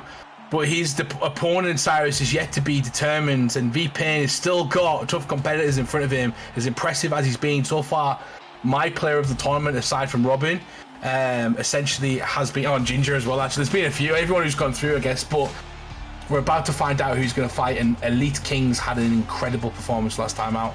Just on that point real quick though, Ginger himself, right, who has been having a sensational run so far, was in the chat a little bit earlier on, watching what Payne was doing, and said honestly, I stole my line about Smudger and now what he's doing there from what Ginger said, because Ginger was in the chat saying just that. He may be the dark horse of this entire thing. He's looking goddamn dangerous here this evening. He looks like a world destroyer, and he may be showing that maybe even this late in the entire run that there is still time for new blood in Primetime MMA, and he's looking as good as it ever does. He's looking really dangerous on the feet, on the mat, doing it all, bro, doing it all. And he now books himself an opportunity in those semi-finals. We are about to find out who he will be stepping up against. Of course, will it be Elite King, who, as he said on the intro, he is here to take over, basically. He's looking to get these done in the first humble.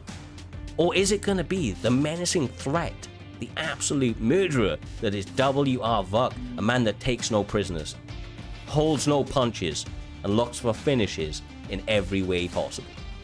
Exactly, he makes it dirty, he makes it gritty, he uses all aspects of the game, which is nice to see. Some people hate it, and some people, I think it's another style. I think you've got that style of like that Conor McGregor sort of pick where you'd pick your opponent apart, clean striking, and there's this style as well, which you see on the opposite end, which people go against more because it's more frustrating. Vuck uses it against his teammates. What do you think he's going to do to Elite King, J-Dime? Listen, anything goes. He's going to play like this is UFC 4 ranked, for sure. But people are underestimating Elite King. Elite King is not bad. But he's going against a former champ, though, in Vuck. It's very true. Yeah. Like, Vuck has done a lot in this promotion. He's been around for a long time. But, like, I'll be honest, I rate both of these guys very highly. I think the Vuck is one of the most diverse, dangerous opponents on the game, especially with no restrictions being placed on him. But when Elite King says that he believes he can get all of these done in one, I don't disbelieve him. I'm telling you, he's a dangerous man out here, Humble. Yeah, I told you about him earlier on, about like the way he likes to fight. Sometimes it seems like he's losing the fight, but he picks his opportunities. A combination striker. You'll see similar combinations in this fight than you've seen in the first fight, because those are his go-to sort of moves. Those are the ones that really hurt his opponents. But Vuck doesn't give you time to think. Your time. Yeah, because Vuck's style is pressure and wrestling. He's a pressure. Yeah, he's a pressure fighter who has really good grappling, Cyrus. Exactly right. I feel like both of these guys are incredibly diverse, but there will be a slight advantage, I believe, on the feet via Elite Kings, and the same vice versa for Vuck on the mat. First takedown attempt right there from Vuck, but straight to the boxing as well, Humble, after, just keeping the variation very, very high so that Elite King can never truly know what's coming next. Yeah, 100%. I disagree with you on the striking, but only because GSP striking on this game is all about range. The kicks, the Superman punch, the jab. He's got a really good jab on this game. And if you use it really well and you keep that range, I'm talking players. Oh my God! This little combo from hell at him. Yeah, I'm talking about the players behind it, brother. And oh my God, double up kick of doom, Jay. I'm telling you, bro, it does. It saves more lives than seatbelts. It's crazy how many times that keeps people in fights. You're not lying. You are telling the truth. 2 minutes 40, lads. Couple of rocks out here. A lot of forward momentum on the side of both guys. A hip toss gets it down to the mat inside saddle, Humble. A lot of time for Vuck to work from this position as well. Yeah, 100%. And you were right on your point. Sorry, I did get it wrong. So Elite King, obviously better on you're proving your point as well. You don't want to strike with him because he's a great striker. Characters don't matter, but it has forced Vuck to start grappling. Yeah. So sometimes, one thing that I think you've got to play Vuck at, and it sounds crazy, if you rock him, he changes his game plan. Yeah. So you've got to pick him apart a bit before, you decide to hurt him, or, you try to go for it, because once he gets into a position where, like this, 1 minute 30 seconds left, he does a credible amount of damage or finish often. Yeah. So this is where he shines. Absolutely. And to be real, to be really upfront with you, with these guys, I feel like they're just like very well matched everywhere. And you know, like Jay, when you're going up against a striker, right, you've got to lead the dance to a certain degree. You've got to force them into shots, because if you're letting them set the rhythm, they're going to set up those shots and put you in positions just like this. So be first, be dangerous, and just like that, he is going for a dash choke. Got the stamina. It's got nothing. Yeah, hey, I'm not gonna lie. I'm not gonna lie. He's not gonna get this. That's about points, isn't it? Yeah. I mean, that was he has a stamina advantage there as well. That showcases the defense of Vuk, but he decides to go for a second one. But that may be just to close out the round with only 10 seconds left in the first. An interesting matchup, and definitely for my money, I mean, he got a couple of rocks. That is obviously Elite King's round. He got a couple right there, right? He got, what was it, 1 or 2 stuns, I believe? Yeah, I think he hurt him. I can't remember if he hurt him and then did some more damage, but I can't remember what if it was a rock or just pushed him back or whatever, but he definitely had the more damage in that round, J-Dime. Yeah, I agree. And what adjustments will Vuk make from here, Humble? Oh, you just seen it. He needs to be on the ground. He needs to be in his element. Oh, here we go. Here we break. What a beautiful combination. Oh, my goodness. Lands him with a phantom punch, takes him to the fence, and this is where he's going to try and slow everything down, Cyrus. Yeah, and look, another interesting thing to note as the chat is talking about it right now, neither of these guys fight with HUDs. They're guys after my own heart out here, Humble. Knowing the game in and out, not having to rely on that thing, and you can see that just they don't need it, bro. They don't need it. They got the skills. They're clamping every position out here. I want to understand the benefit of that though. That'd be interesting. Do you get used to like the animations more, or like I'd love to understand the reason for that. I think they just got them memorized. Yeah, it's also for like my experience, when I find that I put it off, I find that it's easier to focus on what's happening in front of you. But it's also just like weirdly a bit of a flex. It's like I don't need the HUD. You know, you can't, like, nobody can accuse you of like HUD watching in top mount, because they ain't got no HUD, bro. That's all reactionary right there, or you know, anticipation at least. But here comes the ground and pound. Vuk doing some good work on the mat, Jay, as he always does, and he still has a lot of time to work in this. This is not where he wants to be. This is not where Elite King wants to be. Not with Vuk. No, this is Vuk's game here. This is Vuk's game. He's not going to get the submission, but he's getting the control that he needs, and this could frustrate. I mean, Elite King's got to believe he's one up. So there's half a round in. If he can get back to his feet, he can, but he just needs to get to a better position essentially and not get submitted. He needs to just keep in the fight. You can't count yourself out no matter what on the ground. You've got to make sure you keep getting your stamina high and not overreacting again, Cyrus. Yeah, exactly right. And oh my goodness, that dangerous work. Vuk. An extra one. Yeah, just giving him that extra one, right? Just hold that. But beautiful denials as well. He's making this difficult, but Humble was exactly right, Jay. For my money, Elite King just needs to try to continue to mitigate this damage, not become too, compromised going into the third round, and then it'll be 1-1 going into that last. But Vuk making it very difficult for him. He is having to work just to not eat elbows on that fucking face, bro.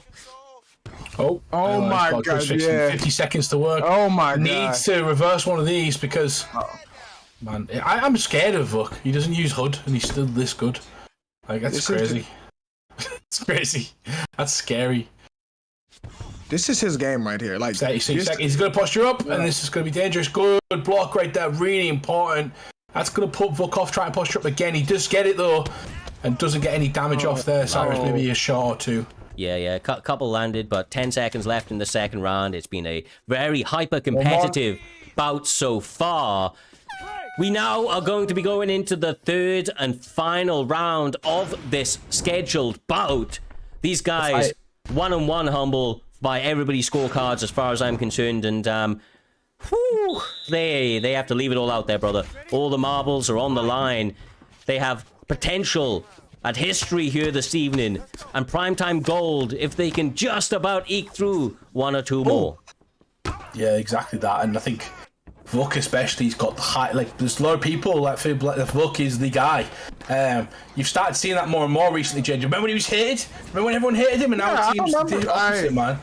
I remember. Crazy how much people used to talk bad about him. And then now he's like, there's people who root for him.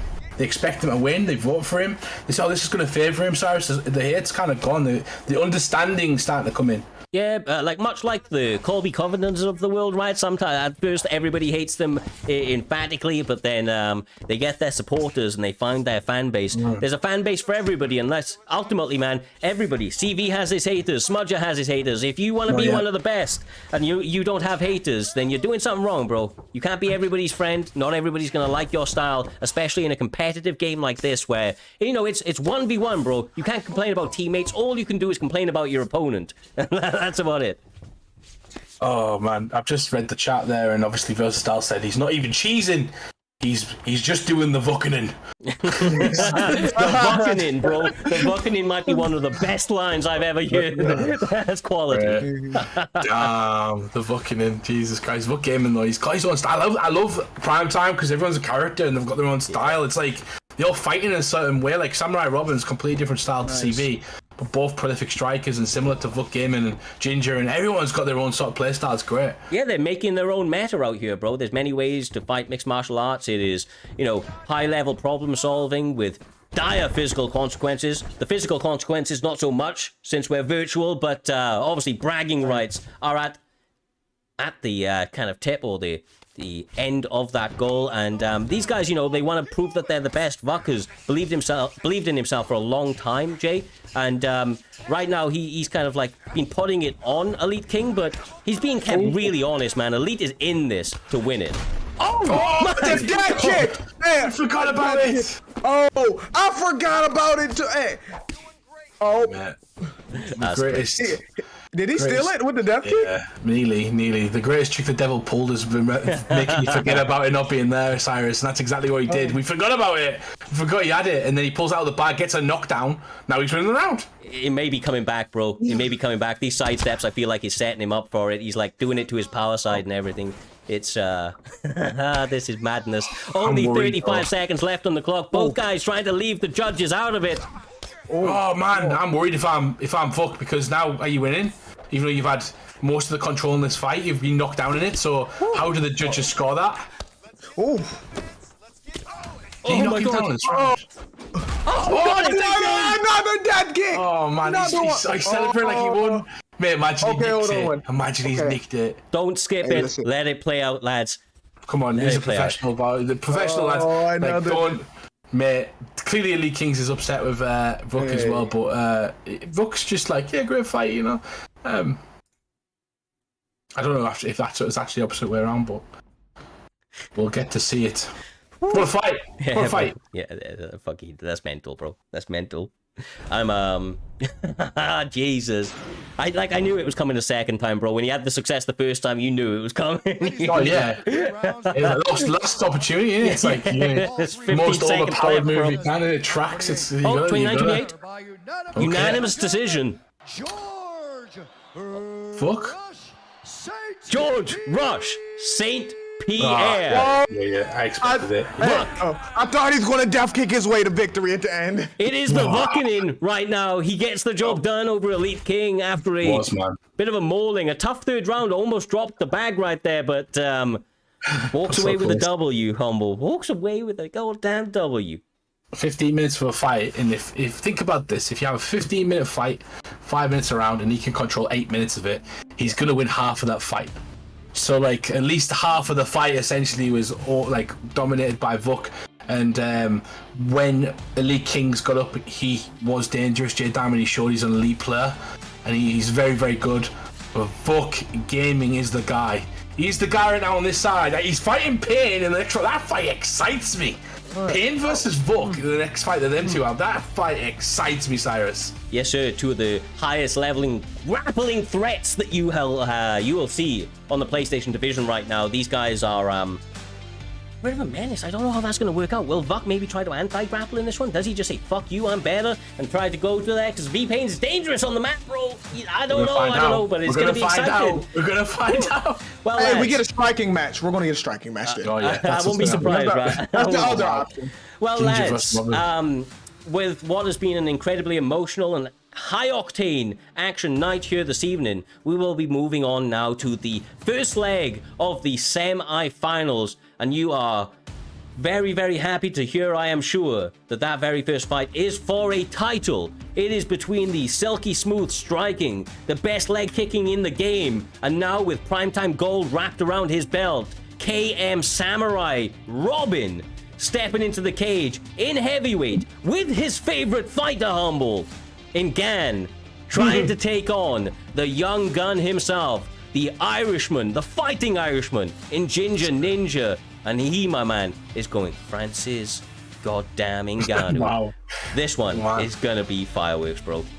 We've got a champion that favorite weight class is heavyweight. That is insane, J-Dime. Like, oh my god. He asked for, by the way, Samurai Robin messaged me and asked for Cyril Gane in the promo. Like, no one else messaged me and asked for a fighter. I just put them in. And obviously, I was talking to Samurai Robin. He was like, please put Gane in for me. And I was just like, okay, but that's your guy. I get it. I hate heavyweight more than I hate the game itself.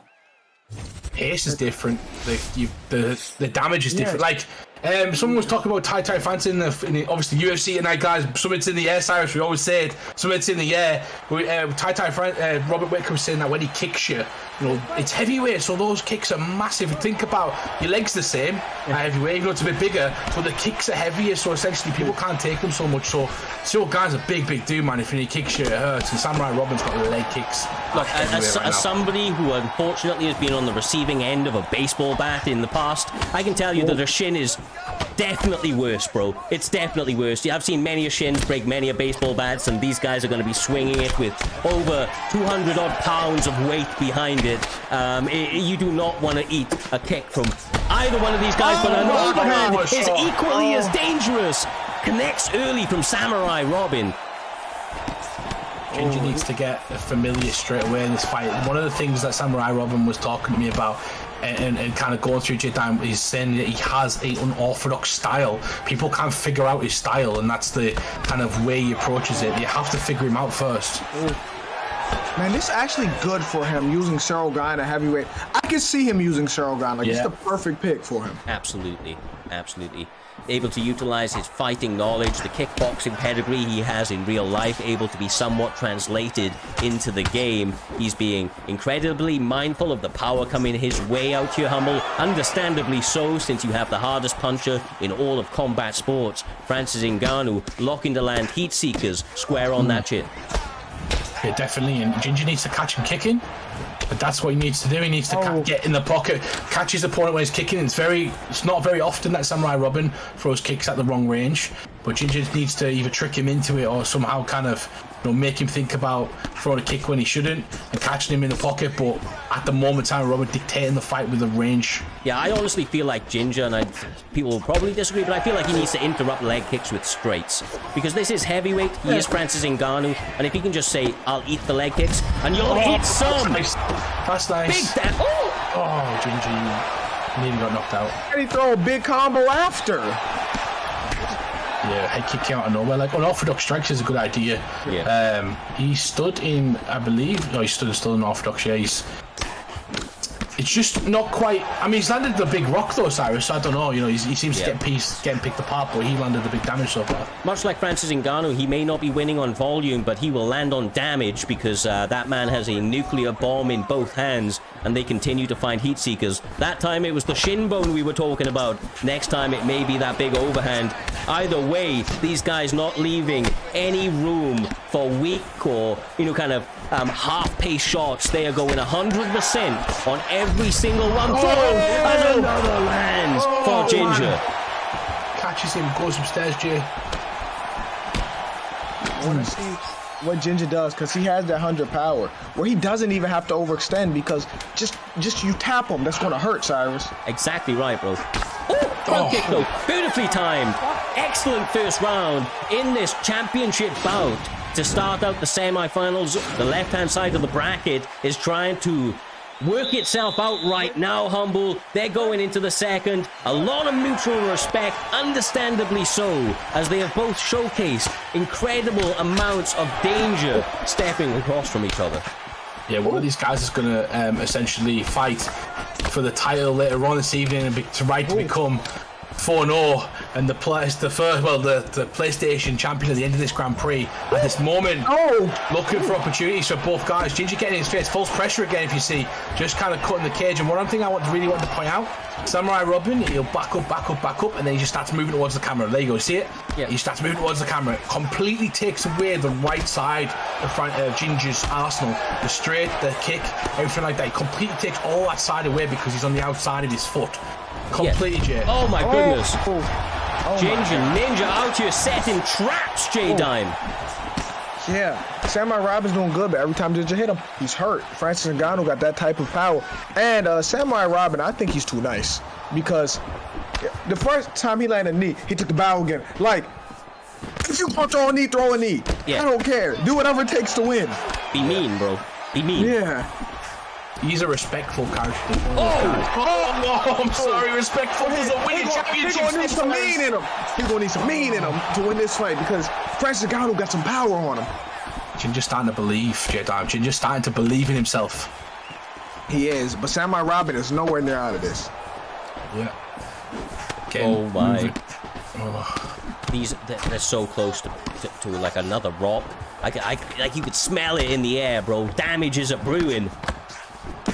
So interesting what Samurai Robin just did right there. You remember CV in that fight where he started to essentially throw combinations when his opponent was sniping him and picking him apart?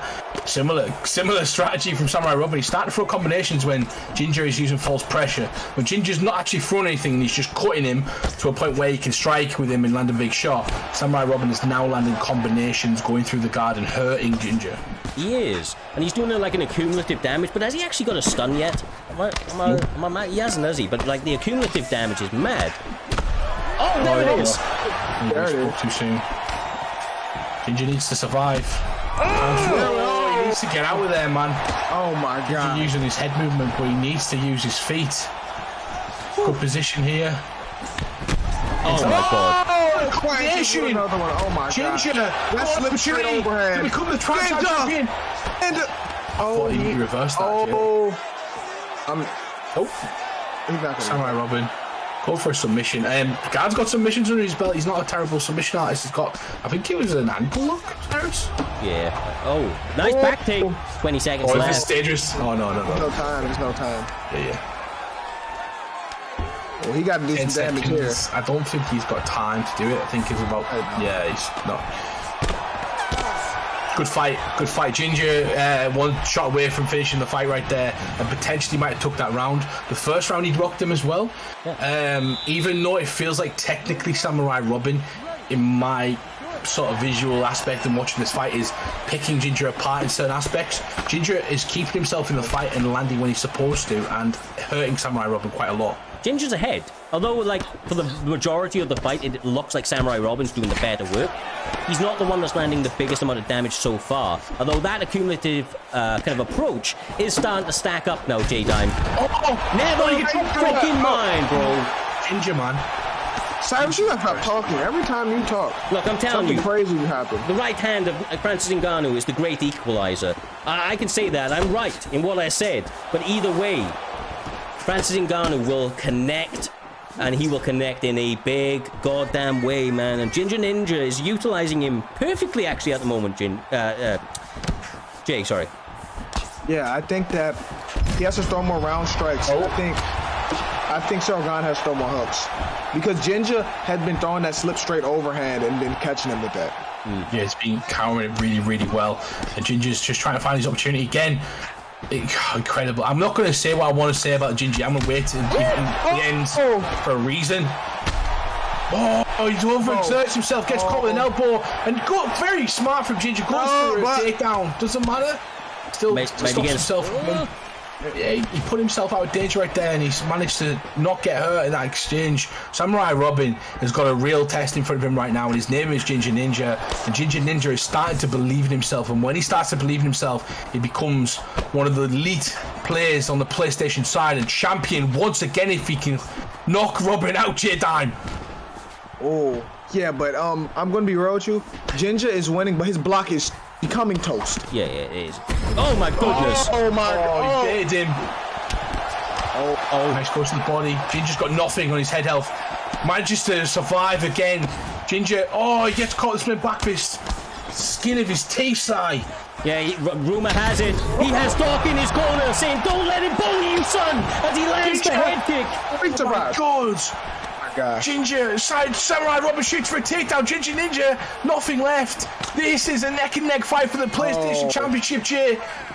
I'm scared because Francis has that power. One counter from Francis can put his lights out, but Sorgan has equaled up the damage. So punch from him or kick from him feel like Francis and Ngannou, Cyrus. It most certainly does, bro. It most certainly does. Both head helds blinking without even being touched. Stamina low. Another 10 minutes, 35 seconds, Humble. Oh my God, every time he throws, Ginger throws, he kicks, he lands, so he's got to be careful though, because Samurai Robin's going to make reads on that. His head health is also blinking, both head healths blinking. What a fight we have in the PlayStation division. What a fight we have for prime time. These guys have delivered tonight. Fantastic performances, Si. Absolutely. I mean, even a competitor that we will see in the next, like Payne in the chat saying best fight in UFC 4 history. I mean, these guys leaving it all out there, showing every element of mixed martial arts, especially in the striking realm. These guys really playing to their strengths, J-Dime. That's what really standing out to me. They're playing to their strengths and their pick strengths beautifully. I agree with you 100%, and I want to know what's going to happen. Someone's going to get stunned. I'm marking it. Watch. In the first 30 seconds, someone's getting stunned. Yeah, probably won't happen now. You said that, but the fight's a privilege, man. Oh my God. You were right. Oh, he drops him. Ginger's got a chance. He takes his opportunity. Samurai Robin on the ground. Oh, he gets his back, and Ginger's got. Oh my God. Oh. He may be able to. Oh, I would have won. Ampar? I would have won. He goes top mount. Very smart. Well, conservative decision. Oh, that's a crazy. Jesus Christ! Fourth round we're in of this championship fight. I can't believe the action we've had. This he should have went RNC. Yeah. I'm going to be real. He should have went RNC. He had no stam like when he reversed him. He should have went RNC. I don't like. He may have missed an opportunity. About what he need. That's cool. That's why you can have that dog in you. That RNC is allowed. Yeah, well, that's the thing, right? That if he loses this fight, your kind of point is valid. If you weren't doing that, you could be striking or put yourself in a dangerous position by doing that, and not kneeing at all as well might not help you because you're gonna take those opportunities. But beautiful work from Ginger to get stamina down, Cyrus. Yeah, especially against stylistic styles. If Samurai Robin's able to make it through Ginger here this evening, and he's going up against Payne or Buck, and he's not using these, I mean... Couple of shots away from being finished right there. Nice. I mean, both guys, bro, it's going to take like a gentle breeze to knock them out if they're able to get back to the feet or any sort of dominant ground position. Imagine, come on. That's quite close, you know. No, it's gone now. Defense good. Defense seems to be holding. He might get a switch in position though if you can spin him round. You can spin him. No, he give it up. Surely he would have, if you got one more bar right there, he would have got the switch over where he lands the side control if he gives it up. No, am I wrong? Exactly. Yeah, no, for sure. Right, these little bunny shots, they stack up, especially when your head health's this low. Oh my. I mean, even if he's able to get it deep, it reverses into top mount, and then it's only a ground and pound or two away. Oh, this is getting closer. He's going to get a top mount. He might get the top mount. No, it's kind of looking good now. It's kind of looking good. Good bail. That was a good bail. Yeah, great. I don't like the bails. I think like the more bars you get on the submissions, the more points you get from the judges. So essentially, I like to kind of just sometimes go for the next bar because you don't know how you get an opportunity. You get holding for a bit longer in your position, but also. Ginger might have nearly lost this fight right there. 40 seconds left. Good deny. What a fight's been everywhere. It's gone everywhere. Oh my God. Everywhere. You don't want to be in hardcore with Francis Ngannou and that sort of power. Jesus. I can't believe that second shot. Oh, he's one shot away. 7 seconds left. Ginger's gonna get denied right there. Oh my God. Fucking fight this is. What the hell? We don't need a contender for fight. Well, actually, we've had some crazy shit, Cyrus, tonight. I don't know. My little heart can't take this, bro. My little heart can't take this. Crazy, shall we? Jesus, man. Jesus. Great card. Can I ask you a question, Cyrus, right? if this is the level of events that we put on, and the level of events that these players put on, and the level of events and the level of entertainment in this community, why is this not a bigger esport? Like, why is this not? Look at this shit. This is the best shit you'll ever see. Oh my! Look, this is a grassroots community, my man. Time will tell. It continues to get bigger and better. When UFC is in the same sport as like the 2K communities and so on, and they have a number of titles behind their back, the sky is the limit. Oh my God! Samurai Robin trying to finish Ginger. Ginger gets out of the way. Oh! Ben, 2 shots away from It's over! Oh my God, what a fight. And still, your primetime PlayStation champion, KM Samurai Robin.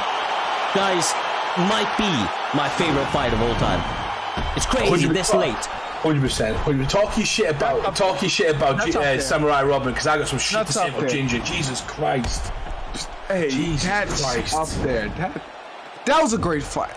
Like, that's crazy. Lads, It could have went either way, yo. Like, yeah, no, for sure. Especially if we went decisions, and like I'll say a little bit on Samurai, because I know there's a lot to say about Ginger. He is I'll leave it to you though, Humble. But Samurai Robin, a true champion, bro. There's a few guys out there that I will say that like has never been a problem, right? And those guys are the ones who ultimately end up typically tend to be at the top of the division. So it's the people like Trixie, never been a problem, never complained about a fight, never complained about shit, man. He's turned up, got the work in, and he's won more often than not. People like Fadnader, never complained about shit, gets in there, gets the job done. All of that, right? All those guys, obviously the Xbox side. Smudger, never been a problem, never complained, takes the fights, gets championships.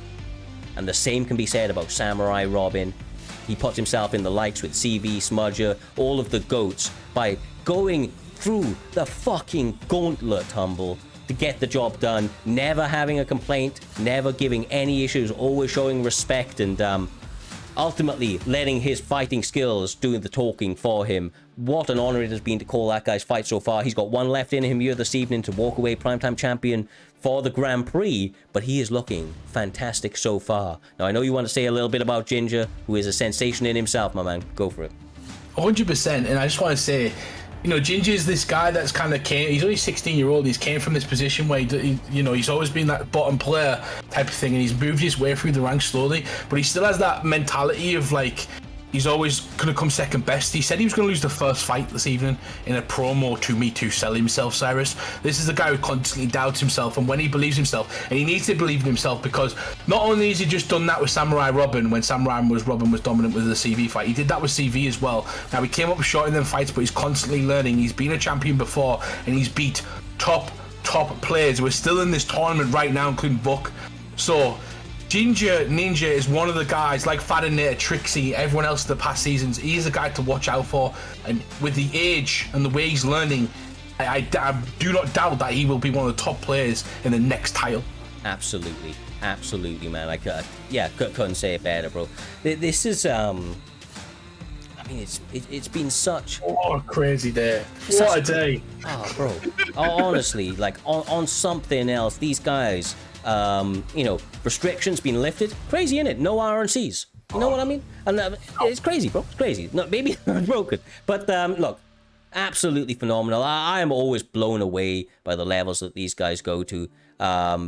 Like genuinely, like they just continue to really step up those levels. Now, as you see, right, as we look forward to the rest of this card, we have some incredible fights to go. Obviously, I'll update the graphic in a moment. Samurai Robin obviously advancing. He will be fighting in the finals for his belt. His belt now, brother. He's not fighting for somebody else's belt. He's fighting for his belt out here, Humble. And we are shortly about to find out who that is going to be up against. It is, of course, between two absolute grappling gods, between Payne and WR Vuk, or what remains of Vuk. This is going to be a real fun one. Now, we've got a couple of seconds, my man. We've got a couple of seconds. These guys just getting set up from what I'm hearing. I was going to ask a question. I wanted to ask Jay Dan what he thought of that last fight, because obviously Jay, at the end of that was we're both friends with Ginger. We've worked with him quite a while, and obviously to see him lose it was terrible. But Samurai Robin is the man, and that fight was incredible. All right. First, Who said Ginger was my friend? All right, but no, all jokes aside though, Ginger did really good, and there's so many moments where we thought Ginger was gonna win it. It was just so back and forth. Like, honestly, Ginger was a few strikes away from winning that fight, especially with Francis Ngannou. But a fight that high level, it's a game of inches. Absolutely.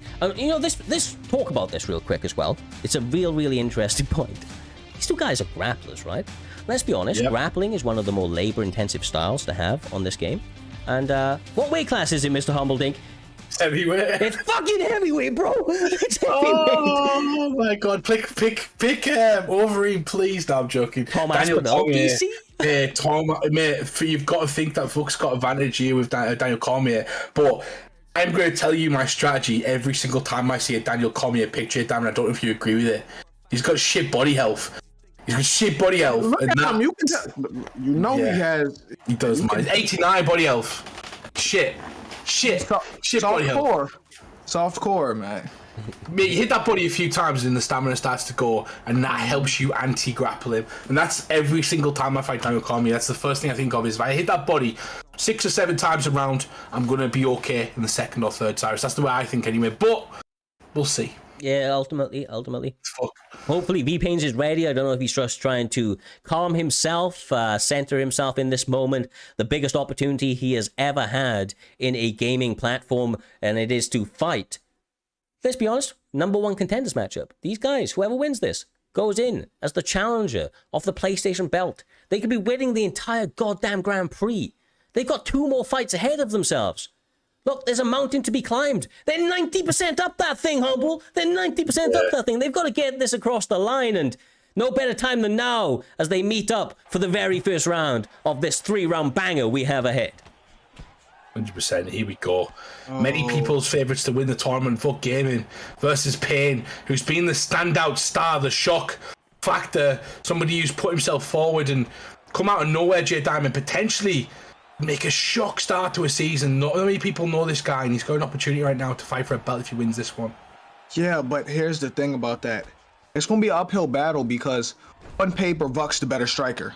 They're both grapplers. Yeah. But on paper, Vux the better striker. But he got him where he wants him, Cyrus. Absolutely. V-Payne seems to be taking the grappling approach, which is what got him to the dance. You know, maybe a little bit of misdirect that play as he went for Tom Aspinall, maybe trying to give a little bit of a vibe that he was going to strike, but no, he is not humble. He takes the back early. He's not going for the RNC. He was trying the armbar, but there's a lot of options for him now with no holds barred. Every single submission opportunity is obviously at his disposal. Goes for it and gets it done now. This is what I like. You see this battle now, you start to see this game between 2 high-level grapplers. You know, one goes for it, one denies it. These both are accustomed to it. They know how to deny it. They don't complain about it. They just defend against it, Cyrus. So you get to see it more now. There's a bit of a gamey going on here, a bit of cat and mouse going on, J-Time, where, you know, you're trying to make your opponent mad, trying to make them make a first mistake. And Gaming's getting slightly frustrated in my eyes. Man, because it's different when you're the one dictating a dance on the ground. It's a little different grappling. Hammer in the nail, Cyrus. You've got to be both sometimes. Yeah. You got to learn how to fight, going backwards, forwards, and on the ground in top and bottom, and essentially, I believe Fuchs got that, but at this moment, V-Payne is. Bro, why has he gone for that so many times? Like he continued to get denied, but now he's ended up in a. Obviously, got one big deny off, and he's ended up in a really advantageous position. It's because he Vuk didn't do the right thing essentially and tried to deny it, which brings his stamina down, which gives V-Payne the submission. And goodbye, Vuk Gaming, because V-Payne is about to get another submission. No, it's over. It's over. Brother. Oh my! He does have insane subs. People are gonna go crazy. His subs they're in the chat saying V-Payne has insane subs. No, his subs are very insane. They're scary. That is like next level. That's like 11 Bravo back in the day shit. That is. Once you get there, if he can get the sub, right? If Tom he gets Aspinall? there. Tom Aspinall? Just submit it down when you come here with an armbar. Well. He has secured himself a shot at the PRIMETIME belt. Crazy story for Payne coming in here. Light work. Yeah. Light work. Round 1. The guy who's everyone's thinking is going to win it just got done in round 1. The guy who everyone thought's a better grappler. 70-15 was it on that? Yeah. 70-15. Well, when we tell you they don't matter. They don't matter. He's a specialist at that one. Like, you could be, say you are the better grappler. If he can get that sub in, lock in that joint sub, he can sub out anybody. Some people are just like that, bro. Like, I remember this kid back in the day, Mikey, right? He just, like, at one point, I don't know what happened, he just got, like, next level at submissions, right? Like, he could just clamp onto something. He'd get you a full stamina and shit. And this was, like, really early into the game as well. And it looks like Payne's just one of those guys. He's got the submissions really unlocked. I like what I'm seeing from this guy. And, you know, now he's talking about, like, being the biggest opportunity that he's ever going to have going into that fight, etc., was right. And he capitalized on it. He, as a result, has now secured himself an opportunity, my guys, at Prime Time Gold. You see that big championship there, the gold that goes around it? One of those two names will be there very shortly. This is crazy. Oh. I mean, Jay, Samurai Robin, looking like one of the best to ever do it. Your current primetime champion after a massive win over Ginger in what may be one of the best fights of UFC 4's run as a total. He's now going up against, you know, as a striker, right, and as a counter striker, he's going up against one of the biggest grappling threats he may ever face, with one of the most dangerous submission games that he may have ever seen. I mean, this is like Brian Ortega level submissions that he's got going for him right now. It is. And here's the thing. Samurai Robin, we know he's not an underdog. Samurai Robin, he's great. But if Payne were to win this, it would be the biggest Cinderella story, the biggest underdog champion in PT history. But here's the thing, right? I'm expecting Payne to have an opportunity on the ground, and I'm worried for Samurai Robin right now. He's already done it to Smudger, and he's done it to Amazon, and he's done it to essentially Vuk as well. Like, Vuk's the craziest one for me, but like, if he does it to Samurai Robin as well, holy shit, Cyrus. Yes, sir. I mean, look, I think this is a good opportunity, right? Because for anybody that doesn't know, of course, we very much value integrity here at Primetime MMA. So throughout this evening at different random spots, there's been certain integrity checks happening. And of course, at the finals, we are currently getting all set up for those integrity checks. We're not going to fully announce everything that we do. Just know that it has been an intensive thing that we are implementing to ensure that it is... Oh, sorry, I clicked onto the wrong one. That is put into place to ensure that it is not possible to have cheaters here at Primetime MMA in the future, and anybody that's trying will be caught very quickly, as we have in the past. These new rules especially leaves no stone unturned, so please bear with us as these guys do their integrity checks, get all set up for that, to kind of monitor that going through the last fight this evening for that Primetime Gold. But this night as a whole, guys, J-Dime, Humble, it's been on something else. It's been on something else. Yeah. There's been so many like highs and lows, emotional peaks for different competitors, guys coming out there getting the job done emphatically. To see Samurai Robin pick up that belt. From, let's be honest, from the very first fight, we have been spoiled to right now. And that's from CVV GOAT was a sensational fight. We get a spin kick finish, knocks him out of the park, and then goes on up against Samurai Robin, who had just come off a hot win over Ripe MMA. And he's able to get the upset. He's able to get the victory. I mean, there's been so many storylines, and it's been a beautiful story, Humble. It's been a beautiful story from now to from then till now, the start of UFC 4 to where we find ourselves now. The way that it's all developed, the advancements, the new blood that's come in, the storylines that's been told has been insane, and I just feel like it's all coming down to these last couple of events, and every fight matters. There's not going to be like there's not really any rematches that we're expecting to see this season, right? Because we're going to have, like, what is it, after the two Grand Prix, 5 events, 6 events before we hit UFC 5. Maybe less. Well, October 27th was it, Jay, or something like that? Mm-hmm. For the UFC 5? Yeah, it's around 27th or 29th, one of those dates. But it's if you get deluxe, you get 3 days early. Wait, if you have an Xbox and you have a New Zealand account, you get it 4 days early. Okay, so we're getting Xbox and change your location on New Zealand. So here we go. But I was just going to say, we're going to a few events for the last of the season, and it's just going to be insane, and we're getting this new blood through, but it just continues to shock me, like, continues to surprise us, where you said we're getting spoilt by this event, spoilt by the amount of crazy fights we've had tonight. I'm not. Do you know why, Cyrus? Because every event we do, I always say, this is the best event we've ever done, and then the week after we top it, and I'm like going back and watching the events back and going, actually, the one after that was out there. So I'm expecting, all we do is just grow during the time when every other league has dropped viewership and some leagues not done anything, during a time when the game is dead. Primetime MMA has got better. Just keep that in mind. Keep that in mind. No, like, I mean, I'm telling you, bro, like, I said it from the very beginning, like, we come from humble roots, all of us, right? None of us are fucking millionaires out here. We put time and effort into this thing, and it's because we love the community that we have built. We love the performances, the characters that come through.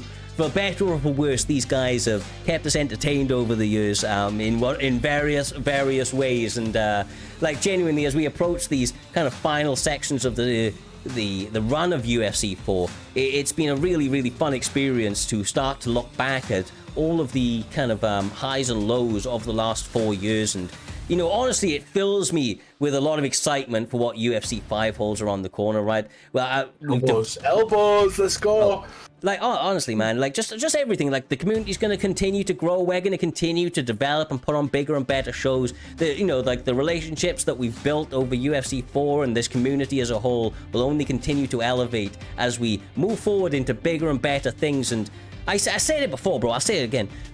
Simply put, we are 3 or so years into this gaming title. Is it 4 years now? And we're still, as you said, Humble, putting on bigger and better events. How you do that is through pure fashion and savages willing to put it all on the line week in, week out. Yep. Humble continuing to grow as well. Like, you know, just continue with Humble versus Food 2024. J-Dime, it's happening. It's happening. We're going on that all luxury stuff. You're gonna see me next year and we'll be like, I'm gonna have, my cheeks are gonna be drawn in. I'm like this. It's gonna happen. Humble versus Food 2024, along with UFC 5. It is going to happen.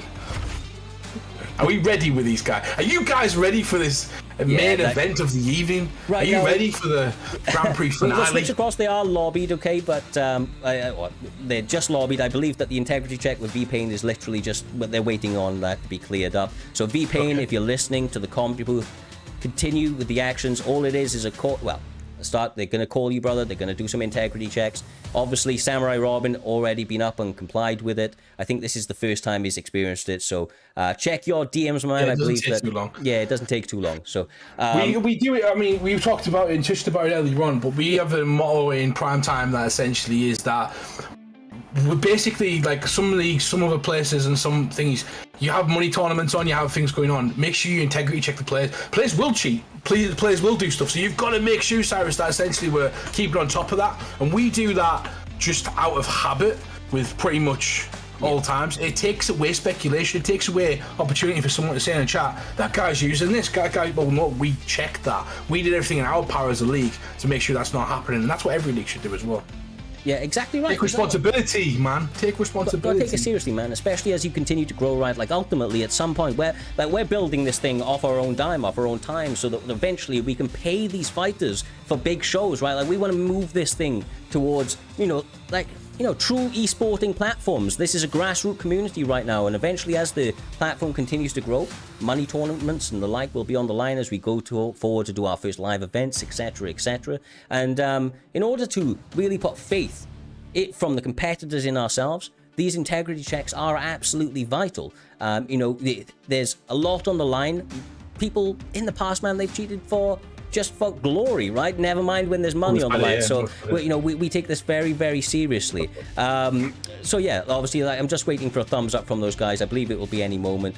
I can't hear anything, is what he said. That's okay, Payne, that's not a problem. Just answer the call, my man, and we will get this going. From what I'm hearing, though, just for anybody... he doesn't speak very good English. Yeah, I know. That's why we're being so flexible on the time. Just show your controller. That's pretty much what we're going to ask you to do with the guys if you do need to know. Like, it's just basically making sure that we've got all of the information logged, and then we can go ahead with this finale. Yeah, exactly right. So what I will say, though, for anybody that wasn't in the server, that didn't get the rundown of how the weight classes were scheduled to play out, this main event here this evening is based in lightweight. And that lightweight fight, I've already had the fighters locked in. And J-Dime, that's going to be between V-Payne and obviously Samurai Robin. V-Payne is going RDA.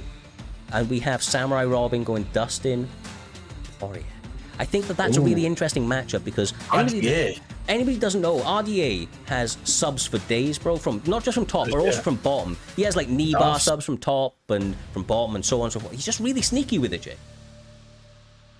Yeah, and I seen V-Payne fighting in another league using RDA. You know, so that's like his main. It's not. You know what I'm saying? That's who he uses. But he going against Dustin Poirier? Yes, sir. Oh, that scares me. I'm gonna be real with you. Well, kicks though, the kicks are kind of not Dustin Poirier's fault. He has got calf kicks, are quite good, but I mean, kicking in general is going to be limited for Samurai Robin in that fight. Maybe we've seen him use two different styles today, haven't we, Cyrus? Yeah, exactly right. He's like, I honestly believe that we're only just starting to peel back the full skill of Samurai Robin. He's so. Okay, just got a thumbs up, by the way. The integrity checks are almost over, so we will switch across to their live stream for right now. But yeah, I just feel like we're only just peeling back the skill level of Samurai Robin. Like, I don't feel like he showed us all of the tools at his disposal so far. I don't know if you agree, Humble, but that leg kicking game I feel like was only just the starting. Do you know what I mean? It's to make people threatened by it, and now he's showing all of these different looks. And with somebody like Dustin Poirier, I'd be interested to see if he adopts more of a boxing-heavy approach this time, because obviously that's where the success is. Yeah, definitely, especially making it up to the body, doing stuff like that. I know people are saying, like, we need to make use of where we don't just... It's not because he got 3 subs tonight. We integrity check tons of people randomly when we do it, especially in title fights, mainly because we've had it in the past.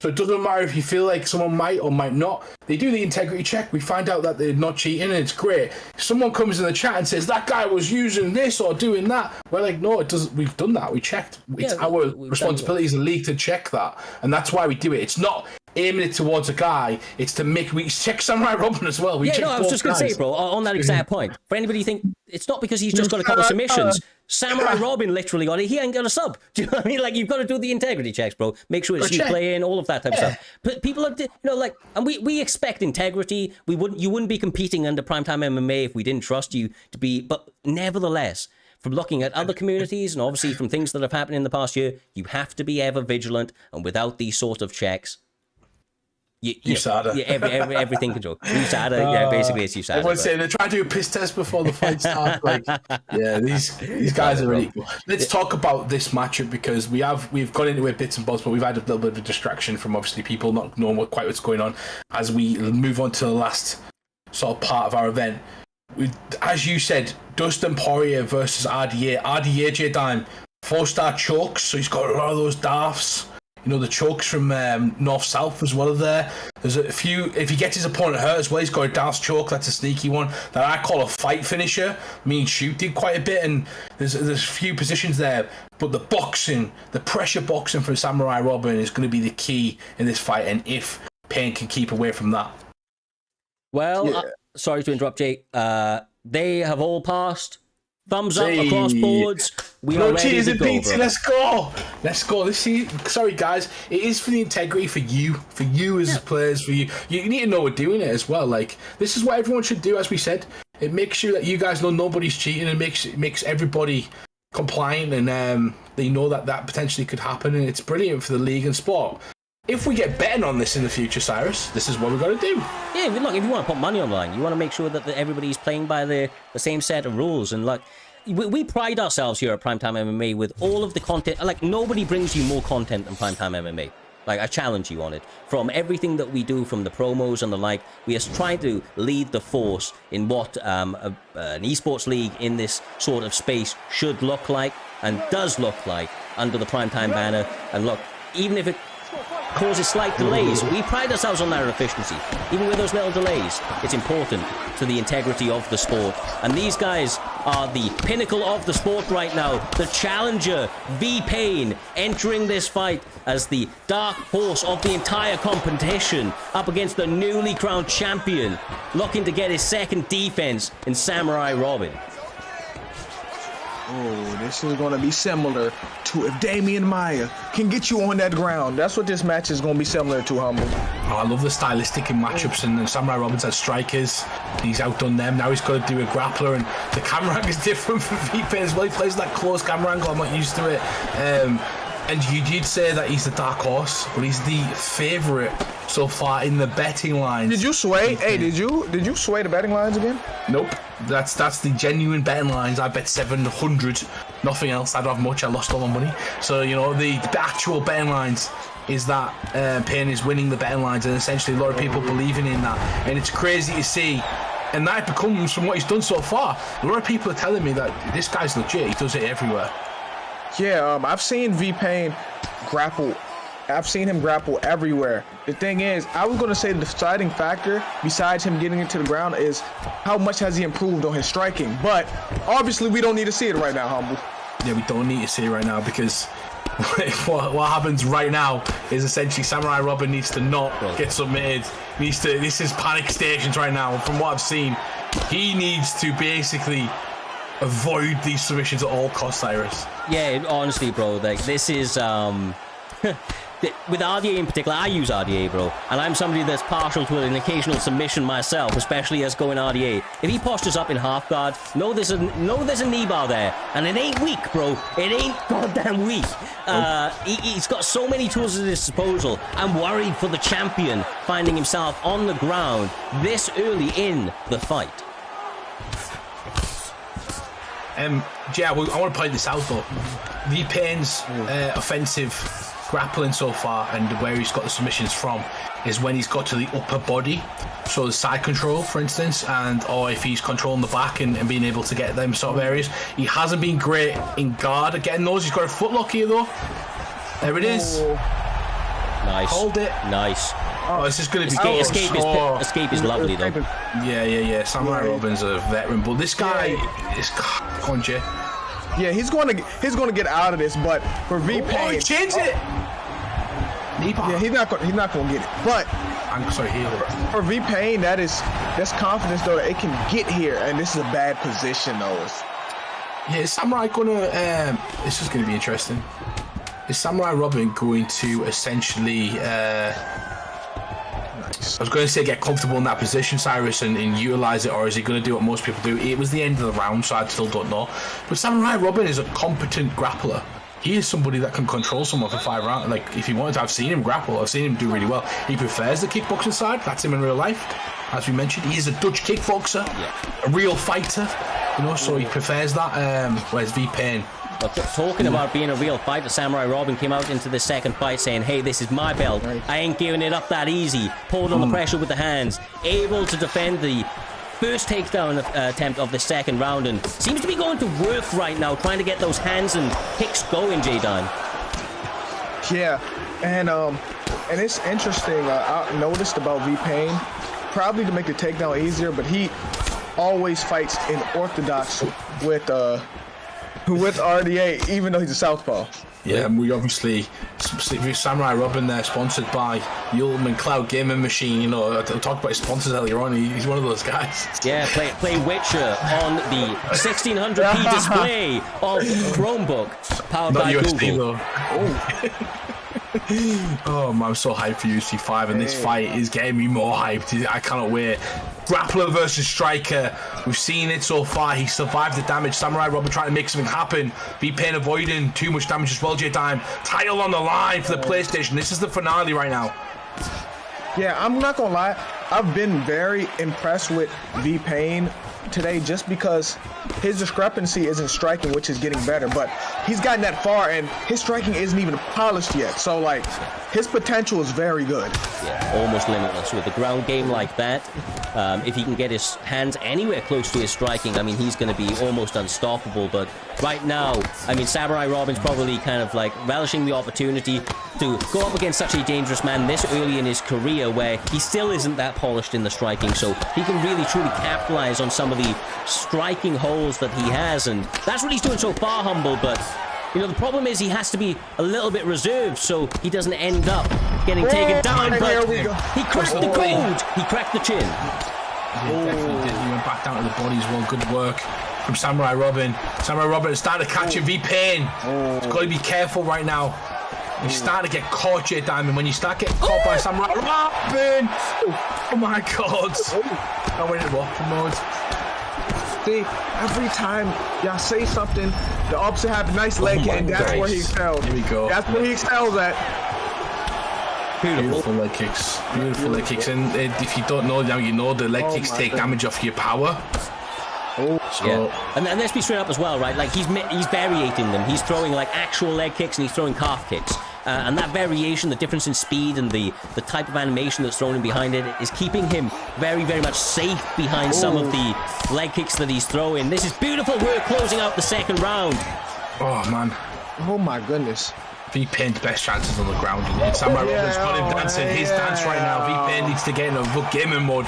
No, something I would advertise in this round is essentially he played Samurai's game for way too long there, Jedi. Man, V-Payne has to make an adjustment right now that he's probably not used to making. His leg is gone. He has to find a way to get this to the mat. Both his legs are damaged as well. Yeah, he's going to need a wheelchair soon. Oh, is he blocked it? He has. Samurai Robin's got the block off. 2 shots to the head. Doesn't quite get it. Gets the uppercut of the exit on the break, but V-Payne trying to do everything he can to try and get a takedown. Samurai Robin starting to feel himself, Cyrus. This is it's getting very, very close for V-Payne, but with the clinical finishing ability he has, it's always around the corner. Leg. Oh my goodness. It's like Samurai Robin's 1 or 2 shots away from really hurting V-Payne. V-Payne. The only time I feel like V-Payne is winning this fight is when he's on the ground and he's on top of someone. At this moment, it's not happening, Jay. Yeah. Oh my goodness. Here we go. And opportunity. And again, you knew it was coming. Chain wrestling, well done for V-Payne. Gets a takedown. But Jay, look, very, very smart move, I think, in the pick from Samurai Robin. He's got rubber guard down in this position as well, so if he can get back into that position, he's not in a bad spot, but he's giving him I don't think he's going to get rubber guard. I actually don't. If you notice, in that first round, he denied every rubber guard he had when he had it on the ground. He's just literally trying to fish for any sort of submission to try and do it, to try and kind of get some time in maybe on Samurai Robin. Robin's just not allowing him to get to that position to do so. He doesn't let him stay comfortable in a position where the top half. I think Samurai Robin made that adjustment I mentioned earlier. V-Payne, don't let him see side control. Don't let him to your back. This is dangerous. Yeah, absolutely. He's so hungry. And look, honestly, as one of the grappling goats in the chat, Shootbox, the grappler, Shootbox MMA is saying, you know, there's a lot of time in this round to work. He was 3 minutes 50 when they hit the mat. There's still a minute 45 left to go. And this is one of the biggest opportunities that V-Payne has had so far. Although Samurai Robin, the champion himself, so far doing a good job of staying relatively safe. And a lot of the main damage has come via the feet, so you've got to feel like he's probably still favoring his chances, but does have to mind those P's and Q's, Jay, approaching the final minute of this third round. I think it looks like V-Payne is hungry for that submission. Like he's like a shark when he sees blood. I mean, you see how good he is at this. Like, he's getting peace and he's about to lose his title, like lose his opportunity to win the title. And I like the adjustment. Like I said to you, he's not winning on the feet. On the ground, it looks like he's about to win sometimes, and you're thinking he needs one denial for a submission, Cyrus. Yeah. And he looks like he gets it 3 or 4 times, but on the feet, Samurai is way too fucking good. Yeah, on the feet, Samurai is a different breed. But I can say the same. I mean, V-Payne is a different breed on the mat, especially with those submissions. But beautiful! Beautiful pull elbow. Saved by the bell, bro. Saved by the bell. That was crazy. Crazy night. Crazy night. Truly.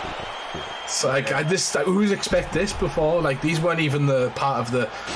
I'd caught a lot of these promos where everyone was talking about the top 4 guys. I don't like the idea of you building someone else up. So I caught a lot of people saying about how good looking Shoot, Smudger, CV, Samurai Robin versus Payne in the main event is crazy. Well, in what has been an emotional roller coaster, your PlayStation Grand Prix living up to all the hype and some. We are here, J-Dime, in the main event, the finale. the PlayStation Gold on the line, and these guys battling it out. Look at that! Trying to walk away champion. It's so crazy because it's just V-Payne is so dangerous even though he keeps denying him. V-Payne is like a shark. He just wants one. He's trying to get finished on the mat, but Samurai Robin's striking is so good and his defense is so good. Nice work. 3 minutes and 44 seconds in the 4th round. I have this 2-1 to Robin so far. So V-Payne could equal out this round, potentially get a submission if he can. Gets the most dangerous position in the round so far. And here we go, J-Time. This is close. Oh, he bailed. That was close, though. I'm surprised he bailed. I mean, he knows better than me, Jay, but... that's why he bailed. That's why he bailed. He needs to deny this. Oh, my God. He doesn't deny it. Didn't even look like he went for it. Oh, it's so close. Samurai needs he needs so much. He needs a massive head start here. He needs a massive head start. He's got it. Samurai Robin showing you his defense. Perfect defense, Jay. Here's the thing. I think he's panicking because he has to find a way out of this. No matter if it's. My God. Oh my God. By the skin of his teeth. Man, this is such a good fucking fight because you got one guy needing finisher on the feet, one guy needing finisher on the ground. Could be anyone's fight at anyone's moment. Oh, we're back here again. Oh my. 2 minutes left of the round.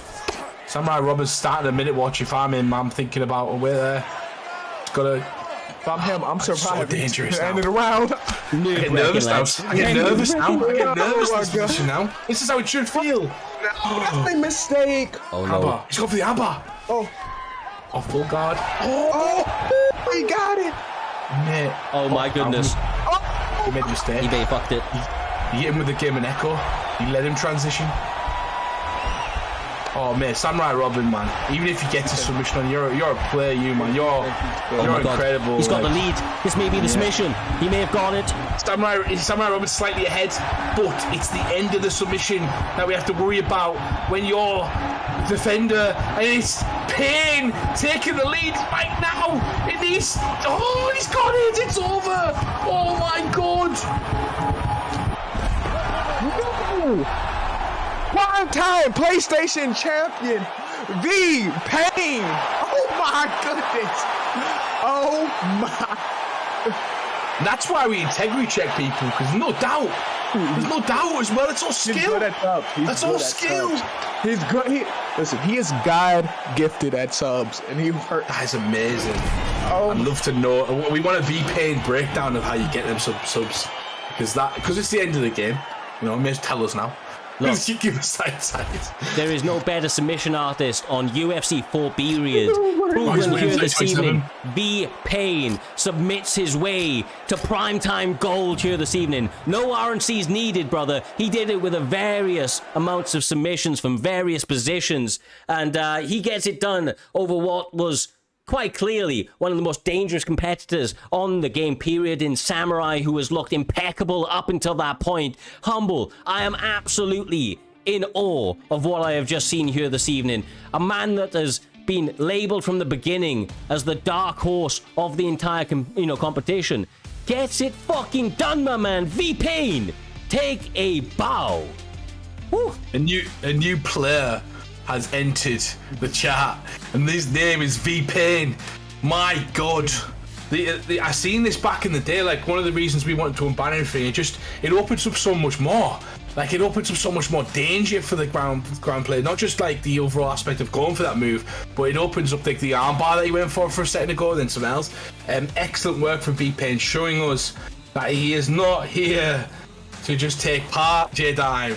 He's here to submit people left, right, and centre. V-Payne showing that he is to be feared. And I seen this. Samurai Robin looks unbeatable. Looks like a guy. Looks like the man. You know, like CV and Smudger have done in the past. He got to the final, and he was the underdog. V-Payne won over the crowd. The people in the audience knew V-Payne was about to be champion. That's how fucking good V-Payne's been today. Oh my goodness. Yeah. Oh my goodness. This is crazy. This is one of the crazy. This is the craziest. How do we outdo ourselves all the time? Like, it's not even us. I'm talking about you guys. I'm talking about you guys, you players. You know, we're just watching. We're just talking over it. You players are crazy, man. You just constantly outdo yourselves, and I'm so happy with where we're at the moment, Cyrus, and what we've done this year. Well, this year for the consistency we've had, it's been fantastic. Yeah. We are back. We are back soon, though. Payne, congratulations, brother. But we are back soon, Cyrus. Goddamn-lutely, brother. Make sure to tune in next week. That will be, of course, the 16th of September at 8:30 GMT. I believe it's 3:30 Eastern, unless the times are all fucked up. I don't know. 3:30 Eastern, I do believe. And that will be for your Xbox Grand Prix. The final season in Xbox's entire run of UFC 4. If you couldn't tell here this evening, the emotions are at an all-time high. Everybody is rising to the occasion, and Fadnator is trying to write history next weekend with what is set to be one of the biggest tests of his career, going through the gauntlet like we've just seen here this evening. It's hard to do that unscathed, so make sure to tune in live to witness all of the savagery at hand. But from myself and your other virtual voices of the Octagon here this evening, and all of the supporters and staff behind here at Primetime MMA that put in so much goddamn work to put on these amazing shows that we have ahead of us. It has been a pleasure to call these shows. Make sure to check out J-Dime TV on Twitch. That man's a 2K legend, still knocking people out on UFC from time to time, and I'm sure he'll be back on UFC 5. Honestly, it's been a pleasure, guys. Stay safe, much love, and enjoy the UFC this evening. It's been emotional. It's been emotional.